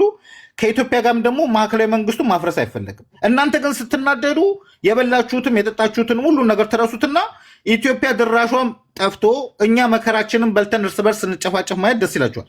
ይሄ ትክክል አይደለም ነው። ኢትዮጵያ ያከበረቻችሁን ያህል ማክበር አለባችሁ። እኔ ጉራጌ ነኝ ብያለሁ። አንድ ወላይታ፣ አንድ ጉራጌ፣ አንድ ጉራጌ ወይ አንድ ሀዲያ ወይ ምናምን የእናንተን ያህል ቫሊዩ ቢሰጥ ኖሮ ለኢትዮጵያ ህይወቱን ይሰዋ ነበር። በቃ ለኢትዮጵያ ራሱን ያጠፋ ነበር። ምክንያቱም አንድ ሀገር ካከበረችህ ለሀገሪቷ መስዋዕት ነው የምትከፍልላት። እናንተ ግን ይሄን አታደርጉም ነው። ስለዚህ የምታደርጉት ነገር እንዳለ ለኢትዮጵያውያን አክሰፕት የሚደረግ ነገር አይደለም። እናንተ ስታወሩ የእናንተ በደል ለእኛ የማይገባን ለምንድን ነው? ትክክለኛ ፌር የሆነ በደል መታችሁ አይደለም። አሁን ለኢትዮጵያውያን እንዳለ አንተ ብጠይቃቸው በድላናለች ኢትዮጵያ ብትል አንድ እዚህ ውስጥ ያለ ሰው አይነግርህም። ምን እንደበደልናችሁ ሁሉ አናውቅም ማለት ነው። ሁሌ ትጥቅ ትግል ውስጥ የምትገቡት፣ ሁሌ የሆነ መንግስት ሲመጣ ሮጣችሁ የሆነ ቦታ የምትገቡበት ኮንዲሽን አይገባንም። ያም ሆኖ ግን እድል ተሰጥቷችሁ 27 ዓመት ስልጣን ስትይዙ ማግበስበስ ነው እንጂ ያካሄዳችሁት በቁጥራችሁ ልክ ሲስተም አዋቅራችሁ ኢትዮጵያ ትናንሽ ቁጥር ላላቸው ሰዎች የምትሆን አይደለችም። ትላልቅ ቁጥር ያላቸው ሰዎች ይበሉናል። ስለዚህ የዜጋ ፖለቲካ የሚሆን ህገ መንግስት ሲስተም አዋቅራችሁ ብትጨርሱ ኖሮ አሁን ላይ ነበረው የትግራይ ችግር አይመጣም ነበር። ምክንያቱም መከላከያውን ገለልተኛ ያርጋችኋል፣ ፍርድ ቤቶቹን ገለልተኛ ያርጋችኋል፣ ሁሉ ነገር ሲቪል መስሪያ ቤቶቹን ገለልተኛ ያርጋችሁ ነበረ። ስለዚህ በነፃነት ነበር የምትኖሩት ነው። ያ ሁሉ የእናንተ ስህተት ሆኖ ድጋሚ ስህተት ላይ ስህተት ነው የምጨምሩትና የእናንተ የትኛውም ነገር ለእኛ አይጥመንም ነው ባጭሩ። እሺ ቆይ አክሱም እችን ልጨምርልህ። አሁን ለምሳሌ ልጅ ብሩክ እንዳለ የጉራጌ ተወላጅ ነው እና የጉራጌ ማህበረሰብ ከኢህአዴግ ጀምሮ የክልልነትን ጥያቄ እያቀረበ ነበር እና ኦብቪየስሊ ክልል አልሆነም፣ አልተፈቀደለትም። በኢህአዴግ ጊዜ ነው የምልህ። አሁንም ስቲል ትግል እያደረገ ነው፣ አልተፈቀደለትም። ግን ያው ትግል ሲያደርግ ይሄ የውጊያ ትግል አይደለም እያደረገ ያለው፣ የሰላማዊ ትግል ነው እያደረገ ያለው እና አንተ ያን ፍትሃዊ ነው ብለህ ነው የምታስበው? ጫካ መግባት ነበረባቸው ብለህ ታምናለህ አንተ? የሽምቅ ውጊያ ውስጥና መግባት ነበረባቸው ይሄን ነገር አኮምፕሊሽ ለማድረግ? ይኸውልህ አንድ አቅም የላቸውም፣ አያደርጉትም። ለዚያ ነው አንተ ብትሆንስ ትሸምቅ ነበር? አሁን ይኸውልህ የተለመደ ካልቸር አለ። እውነተኛ የኢትዮጵያ ታሪክ አንቀይረውም። እውነት እናወራ። አሁን የሰሜን ህዝብና የደቡብ ህዝብ እኩል አክሱማዊት ቆይ አንተ ብትሆን አንተ አሁን በጉራጌ እግር ስር ብትሆንና ነገሮችን አይተህ ይሄ ነገር በቃ ሰላማዊ ትግሉ አላዋጣ ቢል ወደ ሽምቅ ትግል ትገባ ነበር? አዎ እገባለሁ እኔ። ምክንያቱም ኢትዮጵያ ውስጥ በዲሞክራሲ የሚፈታ ጥያቄ የለም። ኦኬ እሺ አዎ ይኸውልህ አንድ ቅድም ያለው ነገር ባይ ዘ ወይ ኢትዮጵያ ልጅ አንዴ የዜጋ ፖለቲካ አራማጅ ነኝ ይላል፣ ግን አይደለም እውነት ለማውራት። ምክንያቱም በተደጋጋሚ አይታችሁት ከሆነ ወሬው ሲያወራ ስለ ቁጥር ብዛትና ማነስ ነው። በዓለም ፖለቲካ ላይ ቁጥር ማነስ መብዛት ትርጉም የለው። እንዲሁ የህዝብ ተወካዮች ምክር ቤት ስትመረጥ እንዲሁ ሊሆን ይችላል ኢትዮጵያ ውስጥ ፌዴራሊዝም ስርዓት ስለምንከተል ካልሆነ በስተቀር እንደሱ ከሆነማ በጣም ብዙ ቁጥር ያላቸው የአፍሪካ ሀገራት በዓለም ውስጥ ወይም እንደ አፍሪካ እንደ ህዝብ በቁጥር ብዛቱ ሁለተኛ የሆነውን ዓለም ሙሉ ዶሚናንት ያደርግ ነበረ። ቁጥር ስላለ 20 ሚሊዮን 1 ቢሊዮን ስለሆንክ ምንም የምታመጣው ኢንፍሉዌንስ የለም። ይሄ መሰመር አለበት። ሁለተኛው እውነት ለማውራት እሱ የጉራጌ ሰው ሆኖ ማይኖሪቲን ብዙ ጊዜ አታክ አያደርግም። ማይኖሪቲ ኢዝ ኤልዌይስ ሰፖርት ማይኖሪቲ። ምክንያቱም ብዙ ጊዜ ማጆሪቲ ቁጥር ያላቸው ዶሚናንት ያደርጉናል፣ ማንነታችን ያጠፋሉ በሚል ሴንቲሜንት ወይስ ጋር ስላላቸው። ይሄ ኢዝ ኮመን ኢን ኢንዲያ ኢዝ ኮመን ኢን ናይጄሪያ። ለዚህ ነው አልሆነም ያልኩ። ሁለተኛ ወሬው ላይ በተደጋጋሚ የሚያነሳው እኛ ኢትዮጵያ ማንም አይሰጠንም፣ እኛ ኢትዮጵያውያን ነን፣ ኢትዮጵያን የመሰረትን ሰዎች ነን። ኢትዮጵያውያን በተለየ መልክ ካታጎራይዝ ለይህ ነው። ትግራይ ለብቻው አረካት፣ ኢትዮጵያ ለብቻው አረካት። እኛ ኢትዮጵያ አካል ነን። ባይዘው ትግላችን ከኢትዮጵያ ለመነጠል አይደለም፣ ለመገንጠል አይደለም። ፐርሰናሊ እኔ ከኢትዮጵያ መገንጠል አላምንም። አለ ትግራይ ላይ እንደዚህ አይነት አስተሳሰብ ያላቸው። እኔ ትግሌ መገንጠል አይደለም፣ ጭቆና ማስወገድ ነው። ሁላችን ኢትዮጵያውያን እኩል አድርጎ በብሔር ሳይከፋፍል አንዱን ሳያበልጥ በእኩልነት የሚያስተዳድረን ሰው ያስፈልገናል። አሁን ያለው ስርዓት እንደዚህ አይደለም ብለን ነው የታገልን ያለ ነው። የትግራይ ህዝብ ለምንድነው ፖለቲካ ላይ እንደ አማራና ምናምን ቁጥራቸው ብዙ ምን ያስፈልጋል? ምን ኢትዮጵያ ስናስተዳድር የነበረ አይደለ እንዴ? ትናንትና ቁጥር ቢሆን ኑሮ እኮ ትናንትናን ኢትዮጵያ ሲያስተዳድር የነበረ ህዝብ እንዴት ከኢትዮጵያ ፖለቲካ ልታስወጣው ትችላለን? በኢትዮጵያን የነገስታት ላይን ላይ ትልቅ ሮል የነበረውን ህዝብ አክሱማዊ ሲቪላይዜሽን የመሰረተው ህዝብ ላይ ቁጥራችሁ ትንሽ ነውና እንደኛ እንደ ጉራጌ ሁን ብትለው አይሆንም። ምንም ሚዛንም አይደፋም። ይህን የኢትዮጵያ ህዝብ ያውቀዋል፣ የኢትዮጵያ ፖለቲከኛ ያውቀዋል። ፖለቲካ የሚያውቅ ሰው ለምንድነው እንዲህ ህብረት የሚፈጥሩት? ብዙ ጊዜ ኦራማራ የተባለ ህብረት ይፈጠሩ አጌንስ ትግራይ። አሁንም አብይ በሚዲያ እየወጣው ለምንድነው ኦሮሞና ምናምን ህብረት እንፍጠር የሚባለው? ይሄ ማለት የትግራይ ኢላይት ወይ የትግራይ የፖለቲካል አትሞስፌር ኢትዮጵያ ውስጥ በጣም ኃይለኛ ኢንፍሉዌንስ አለው ነው። ልክ እንደ አማራው፣ ልክ እንደ ኦሮሞ። ለዚያ ነው በነበረው ጦርነት አይተነዋል። በነበረው ጦርነት ሁሉም ብሔር ብሔረሰቦች ለምን ህብረት ይፍጠሩ የተባለ አጌንስት ሲንግል ያልካት ትንሽ ማይኖሪቲ የሆነ ህዝብ ለምን ነው ወታደር ከሌላ ሀገር የመጣው? ሻዕቢያ መጣ። የተለያዩ ሀገሮች ህብረት ፈጥረን እንቀጥቀጣቸው አለ። ማሸነፍ አልቻለም። ይሄ ማለት ለሰን ልትወስድ ይገባሃል። ከዚህ ኢስኖት አባውት ፖፑሌሽን ቁጥርህ ምናምን ስለሆንክ አይደለም። አንዳንዴ በራሴ የፈጠርከው ለዘመናት የተወራረስነው ደግሞ የትግል መንፈስ አለን። አንደኛው ለጭቆና እምቢ ባዮች ነን፣ አንፈልግም ባዮች ነን። ስለዚህ እዚህ ማስመር ያለብህ አትከፋፍል። እኛ ኢትዮጵያውያንን ኢትዮጵያ የምትባል ሀገር የመሰረትናት ነች፣ የራሳችን ነች። ማንም እንዲሰጠን ማንም እንዲነሳን አንፈልግም። እኛ ዊ አር ኢን ዘ ላይን ኦፍ ኢትዮጵያ የሚለው ላይን ውስጥ አለን። መስመር አስቀምጥ የምትባል እኳ እንዲሁ አሳምነው ጽጌ ያለው ተረት ነው የምደግምልህ። ኢትዮጵያ የሚባል ኢትዮጵያ ያቆዩት ወራሪ የሚመጣው እኮ በባህር ነው። በቀይ ባህር ነበረ ሲመጣ የነበረው ወራሪ ሃይማኖት፣ ባህል ምናምን ሊቀየር የኢትዮጵያ መሬት ሊወስድ እኮ በቀይ ባህር በኩል ነበር የመጣው። ናምበር ዋን የምታገኘው ህዝብ የትግራይ ህዝብ ነው። መጀመሪያ ተታግሎ የሚቻለው ከዚያ በኋላ ነው። የታኮሰ ሲደክመው ናቸው ሌሎች ኢትዮጵያውያን መጥተው የሚያግዙት። እንደዚህ የነበረው ህዝብ ቁጥሩ ትንሽ ነውና ለምን እንደኛ እንትና አይሆንም ምናምን የሚባለው እንትና የሚያስኬድ አይደለምና አትለያዩም። ስታወራ ወሬ ስታወራ ኢትዮጵያ እኛ ሌላ አድርገን ቁጥሩን እኮ የሚያነሳው አንተ የምትደግፈው እንዲገባው ላድርገው። ይኸውልህ አክሱማይት ምን አለ መሰለህ፣ እኔ ቁጥሩን አሳንሼ ስነግርህ እኔ የወጣሁበትን ማህበረሰብ ቁጥሩ ትንሽ ነው። ቁጥሩ ትንሽ ከሆነ አደጋ እንዳለብህ ነው የምነግርህ። ምክንያቱም ኢትዮጵያ ውስጥ የተሰራው ፖለቲካ የቁጥር ፖለቲካ ነው። ፓርላማ ላይ የምትገባው በወንበር ቁጥር ነው። ስለዚህ አንተ ቁጥርህ ትንሽ ከሆነ ድምፅ ትንሽ ስለሚሆን ይሄ የብሔር ፖለቲካ አያዋጣህም። ስለዚህ ከጉራጌው ከጋምቤላው ከምናምኑ ጋር ተደምረ ነው ቁጥርህን ከኦሮሚያና ከአማራ እኩል ልታስተካክል የምትችለው ነው። ወይም በኦሮሞና በአማራ መካከል ያለውን ባላንስ ነው የምትሰራው። ትላልቅ ቁጥር ስላላቸው ለስልጣኑ እንደዛ ነው ቅርብ የምትነው። ሁለተኛውን ነገር ላስረዳ በደንብ መፍትሄው ምንድን ነው? ወደ ዜጋ ፖለቲካ ስትመጣ ነው የምትተርፈው። ከዛ ውጭ ትንሽ ቁጥር ያለው ሰው አይተርፍም። ቆይ ሁለተኛውን ነገር ላስረዳ። ቅድም ምናልክ ሰሌዳ ሲጠይቅህ ጉራጌ ክልል ብትሆን ኖሮ አንተ የክልልነቱን ጥያቄ ትጥቅ ታነሳ ነበር ሲል፣ አዎ አነሳለሁ አልክ። አንድ ነገር ልንገርህ፣ ትክክለኛ እውነታውን ማለት ነው። ከጉራጌና ከትግሬ ኢትዮጵያ ውስጥ ማህበረሰቡ ተጠቃሚ የትኛው ነው? አሁን የእናንተ ማህበረሰብ እምቢተኛ ነው፣ ጦርነት ውስጥ ይገባል። የጉራጌ ማህበረሰብ ደግሞ እሺ ይላል፣ ኖርማል ስራውን ይሰራል። አሁን በሰላም በደስታ የሚኖረው የትኛው ነው? የትኛው ነው እስቲ አዋጪ ለአንተ ህሊና ማለት ነው? እኔ አሁን እንደ ሰው እየበላሁ አይደለም የምኖረው። ወይ እየበላሁ ተመችቶኝ አይደለም የምፈልግ። መጀመሪያ ህሊናዬ ነው መርጋት ያለብኝ። ህሊናዬን የሚረብሽ ነገር ካየሁት ትግል ነው እና የትግራይ ህዝብ ነዋ። እሺ ተቀብያለሁ። ሌሎቻችሁ ቀጥሉ። አሁን እኮ ይኸውልህ አንደኛው ቅድም ብያለሁ። ለምሳሌ ለምንድን ነው ሁል ጊዜ መሳሪያ የሚያነሳው የሰሜን ሰው? የመሳሪያ ናፍቆት ስላለው አይደለም። ባይዘው የሰሜን ሰው በተለምዶ አይታቸዋል። እኛ በባህላችን አማራ ብትሄዱ ትግራይም ብትሄዱ ጠላ ሲጠጣ ምናምን ቄሱ ራሱ ክላሽ ይዞ ነው የሚሄዱ። አሁን የመጣ አይደለም። ባይዘው ጠላ ቤት ስታዩት የሆነ ገበያ ሲወጣ እንደ በትር መሳሪያው እንትናው ላይ ተሸክሞ ይሄዳል ብዙ ጊዜ። ይሄ ምንድነው? በታሪክ የመጣ ነው። ባይዘው ምንድነው የሚባለው? ሁል ጊዜ ጠላት ይመጣል። ጠላት ይመጣል የሚባለው ባይዘው ከኢትዮጵያ አይደለም። ጠላት ይመጣል ቀይ ባህር ተሻግሮ የሚባል ካልቸር ስላለ ነው።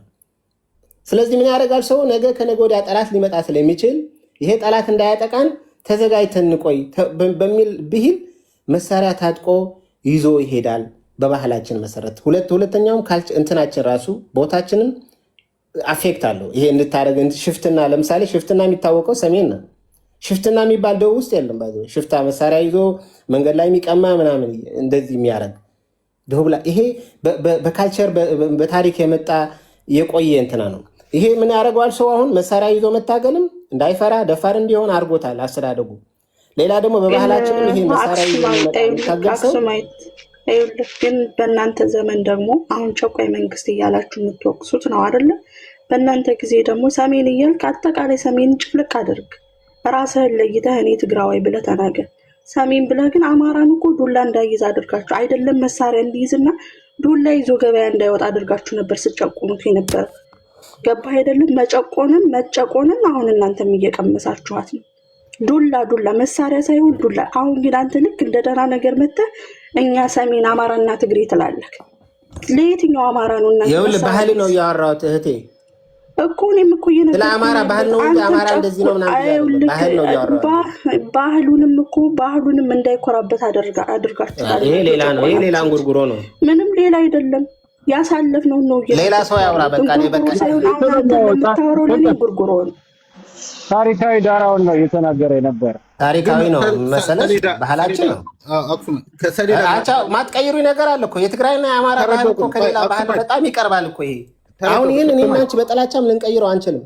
ግን ከዘመን ጋር ይኸውልሽ የፈለገ ቢሆን የትግራይና የአማራ ባህል ምንም ልንቀይረው አንችልም። አንድ ባህል ያለንን ኦርቶዶክስ እምነት ተከታይ ያለው ኦርቶዶክስ ያቆየውም የትግራይ አማራ ነው። ይሄንም ወራሪዎች እየመከተ ስለቆየ ነው። ባህል ያለው ኦርቶዶክስ እምነት ተከታይ ግንባራችን መስቀል ያደርጋል። የአማራ ሰው ግንባር መስቀል ያደርጋል። የትግራይ ሰው አጠቃላይ ኦርቶዶክስ እንደዛ ነው የሚከተለው። ኢትዮጵያ ውስጥ ያለው ኦርቶዶክስ አጠቃላይ የለም። ይሄን እውነት እናውራ። ታሪክ በኋላ የተስፋፋ ነው። መነሻው ሰኔ ነው። ኦርቶዶክስ አንድ ነች። አያጨቃጭቅም። አሁን በማይጨቅ ግን አክሱማይት ነኝ አንቺ አልገባሽም። አሁን ማወራው እኔ ችግር የለም። ሰሌዳ ያልገባኝ ግን መሳሪያ ይዞ ምንድነው አብሮ ከመሳሪያ ጋር መፈጠር ማለት ነው። ማለት መሳሪያ ልክ እንደ ፍቅር እንደ ትልቅ ነገር መውደድ ድሮ ላይ ትክክል ነህ። ምክንያቱም ሽፍታም ይበዛል የዱር አራዊትም ምናምን ትላለህ። አሁን ግን ዘመኑን ያማክላሉ ማለት አሁን አዲስ ጄኔሬሽን የመጣችሁ ሰዎች ትላንትና አባቶቻችሁ የሚያደርጉት ነገር ጎጂ ነገር ከሆነ መቅረት የሚችል ነገር አይደለም ወይ? ጎጂ አይደለም፣ ጠቃሚ ነው።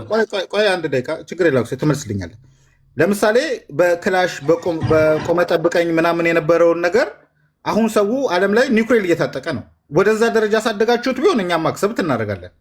ነገር ግን ድሮ የነበረው ክላሽ ቆመ ጠብቀኝ ላይ ሆነ ዓለም ኒውክሌር በታጠቀበት ኮንዲሽን ላይ የትኛውን ጀግንነት ነው የምታስረዳን ነው?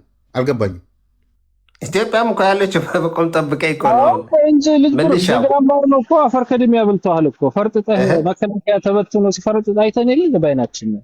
እንደዚህማ አንደርስቲሜት አታርገው አንተ ነው። ካልቸር ከሆነ ለምን እንትን ሚሳኤል ላይ ያላደረሳችሁትም ለማለት ነው። ፕራይም ሚኒስተሩ ራሱ ፈርቶ ትግራይ ይሄዳልኝ እንዴ? እኮ አቅም እኮ ነው። እኔ እንዴት አንደርስቲሜት እንደምታረጉት የትግራይን ኃይል እኔ አንዳንዴ ግራ ይገባኛል። ኦሮሞ እኮ ይሄን ማድረግ አልቻለም እኮ በኢህአዴግ ጊዜ። አማራ እኮ ማድረግ አልቻለም እኮ። ይሄ እኮ አቅም እኮ ነው። ተናበህ መስራት፣ ተደራጅተህ አብረህ እንደ ህዝብ ሆ ብለህ አማራ ህዝባን ትግል ላይ አይደል ሆ ብሎ ሲነሳ ይሄ ትግራይ ላይ እኮ ይኸውልህ፣ ቆይ ልንገርህ።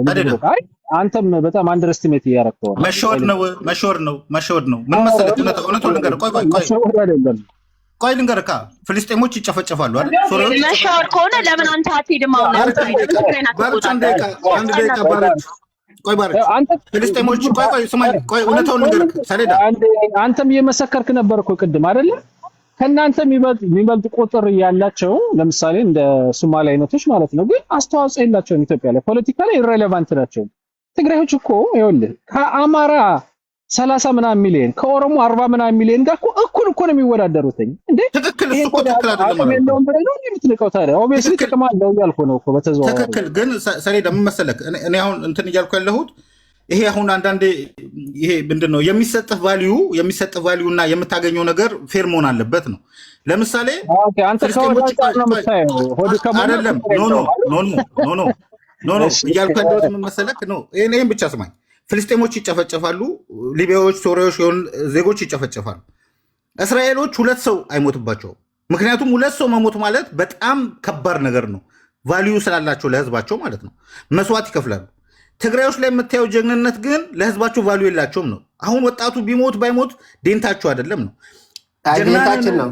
አዎ ጀግናንን ጎበዝነን ስትል እኮ አንተ አሁን በብልጽግና አይን እኮ ማህበረሰብ ሳይሞት ነው ጀግንነትን ማሳየት ያለብህ እንጂ ህዝብን ያስጨረስክ የምን ጀግንነት ነው? ልጅ ብሩክ በብልጽግና አይን እያየው ነው ችግር የሆነው።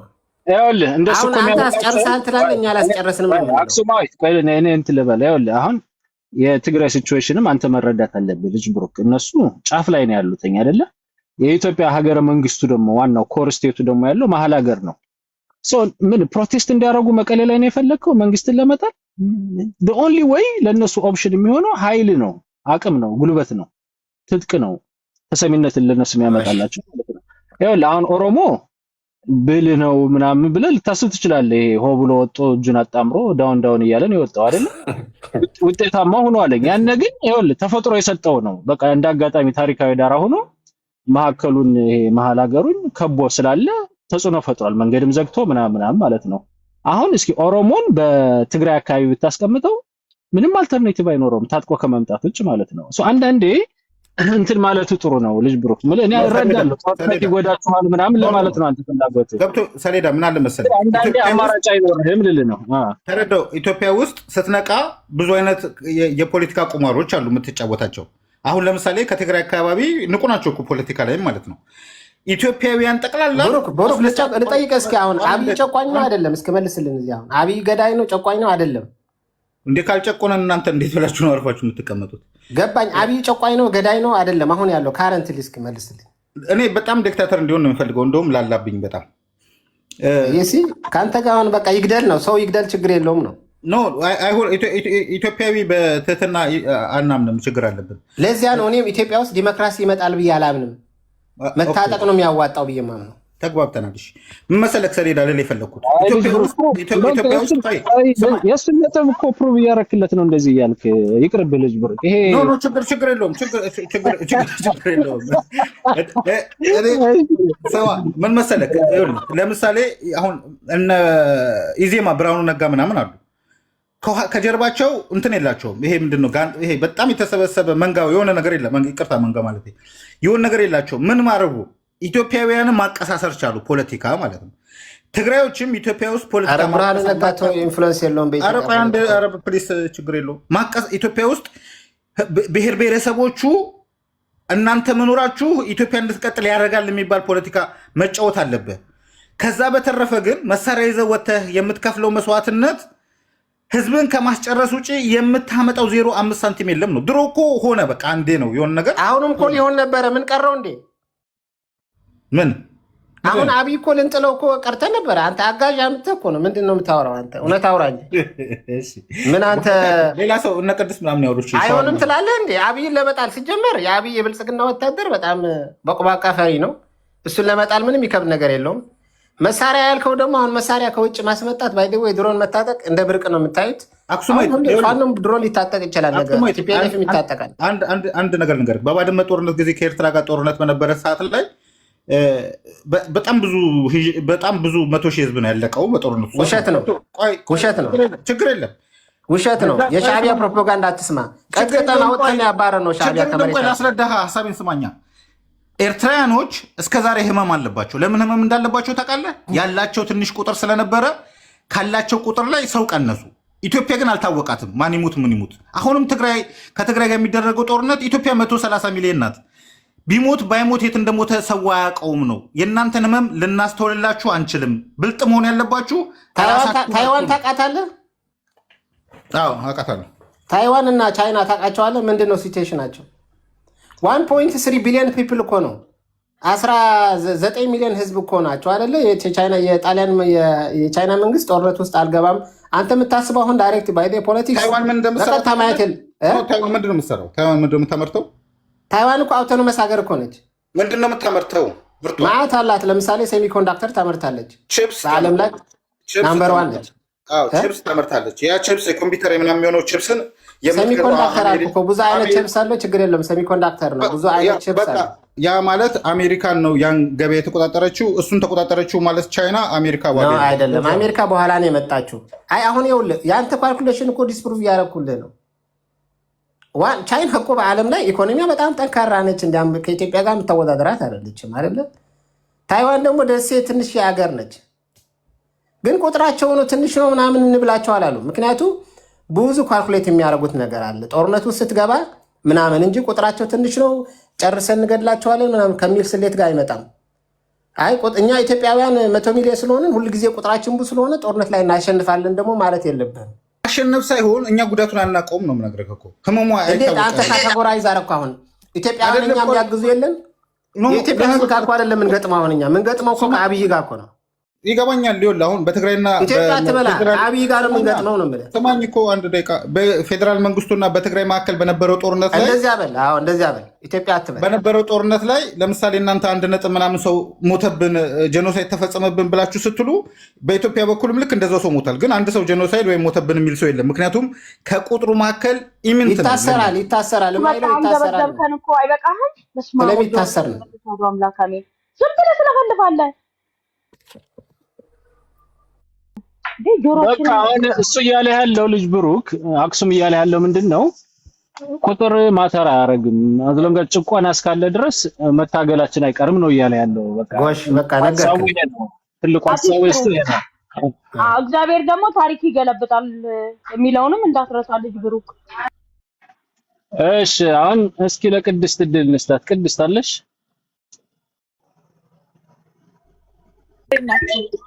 ቅድስት ይሆናል።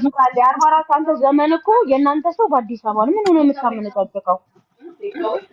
ምን አደረኩኝ?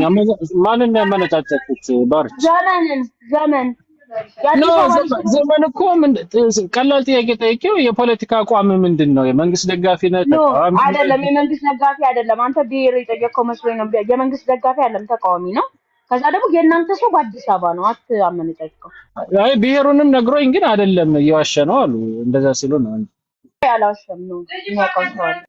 44 ከገባ ጀምሮ ማለት ነው ሲያወራ የነበረውን ሰምተዋል ያ እኮ ታዲያ።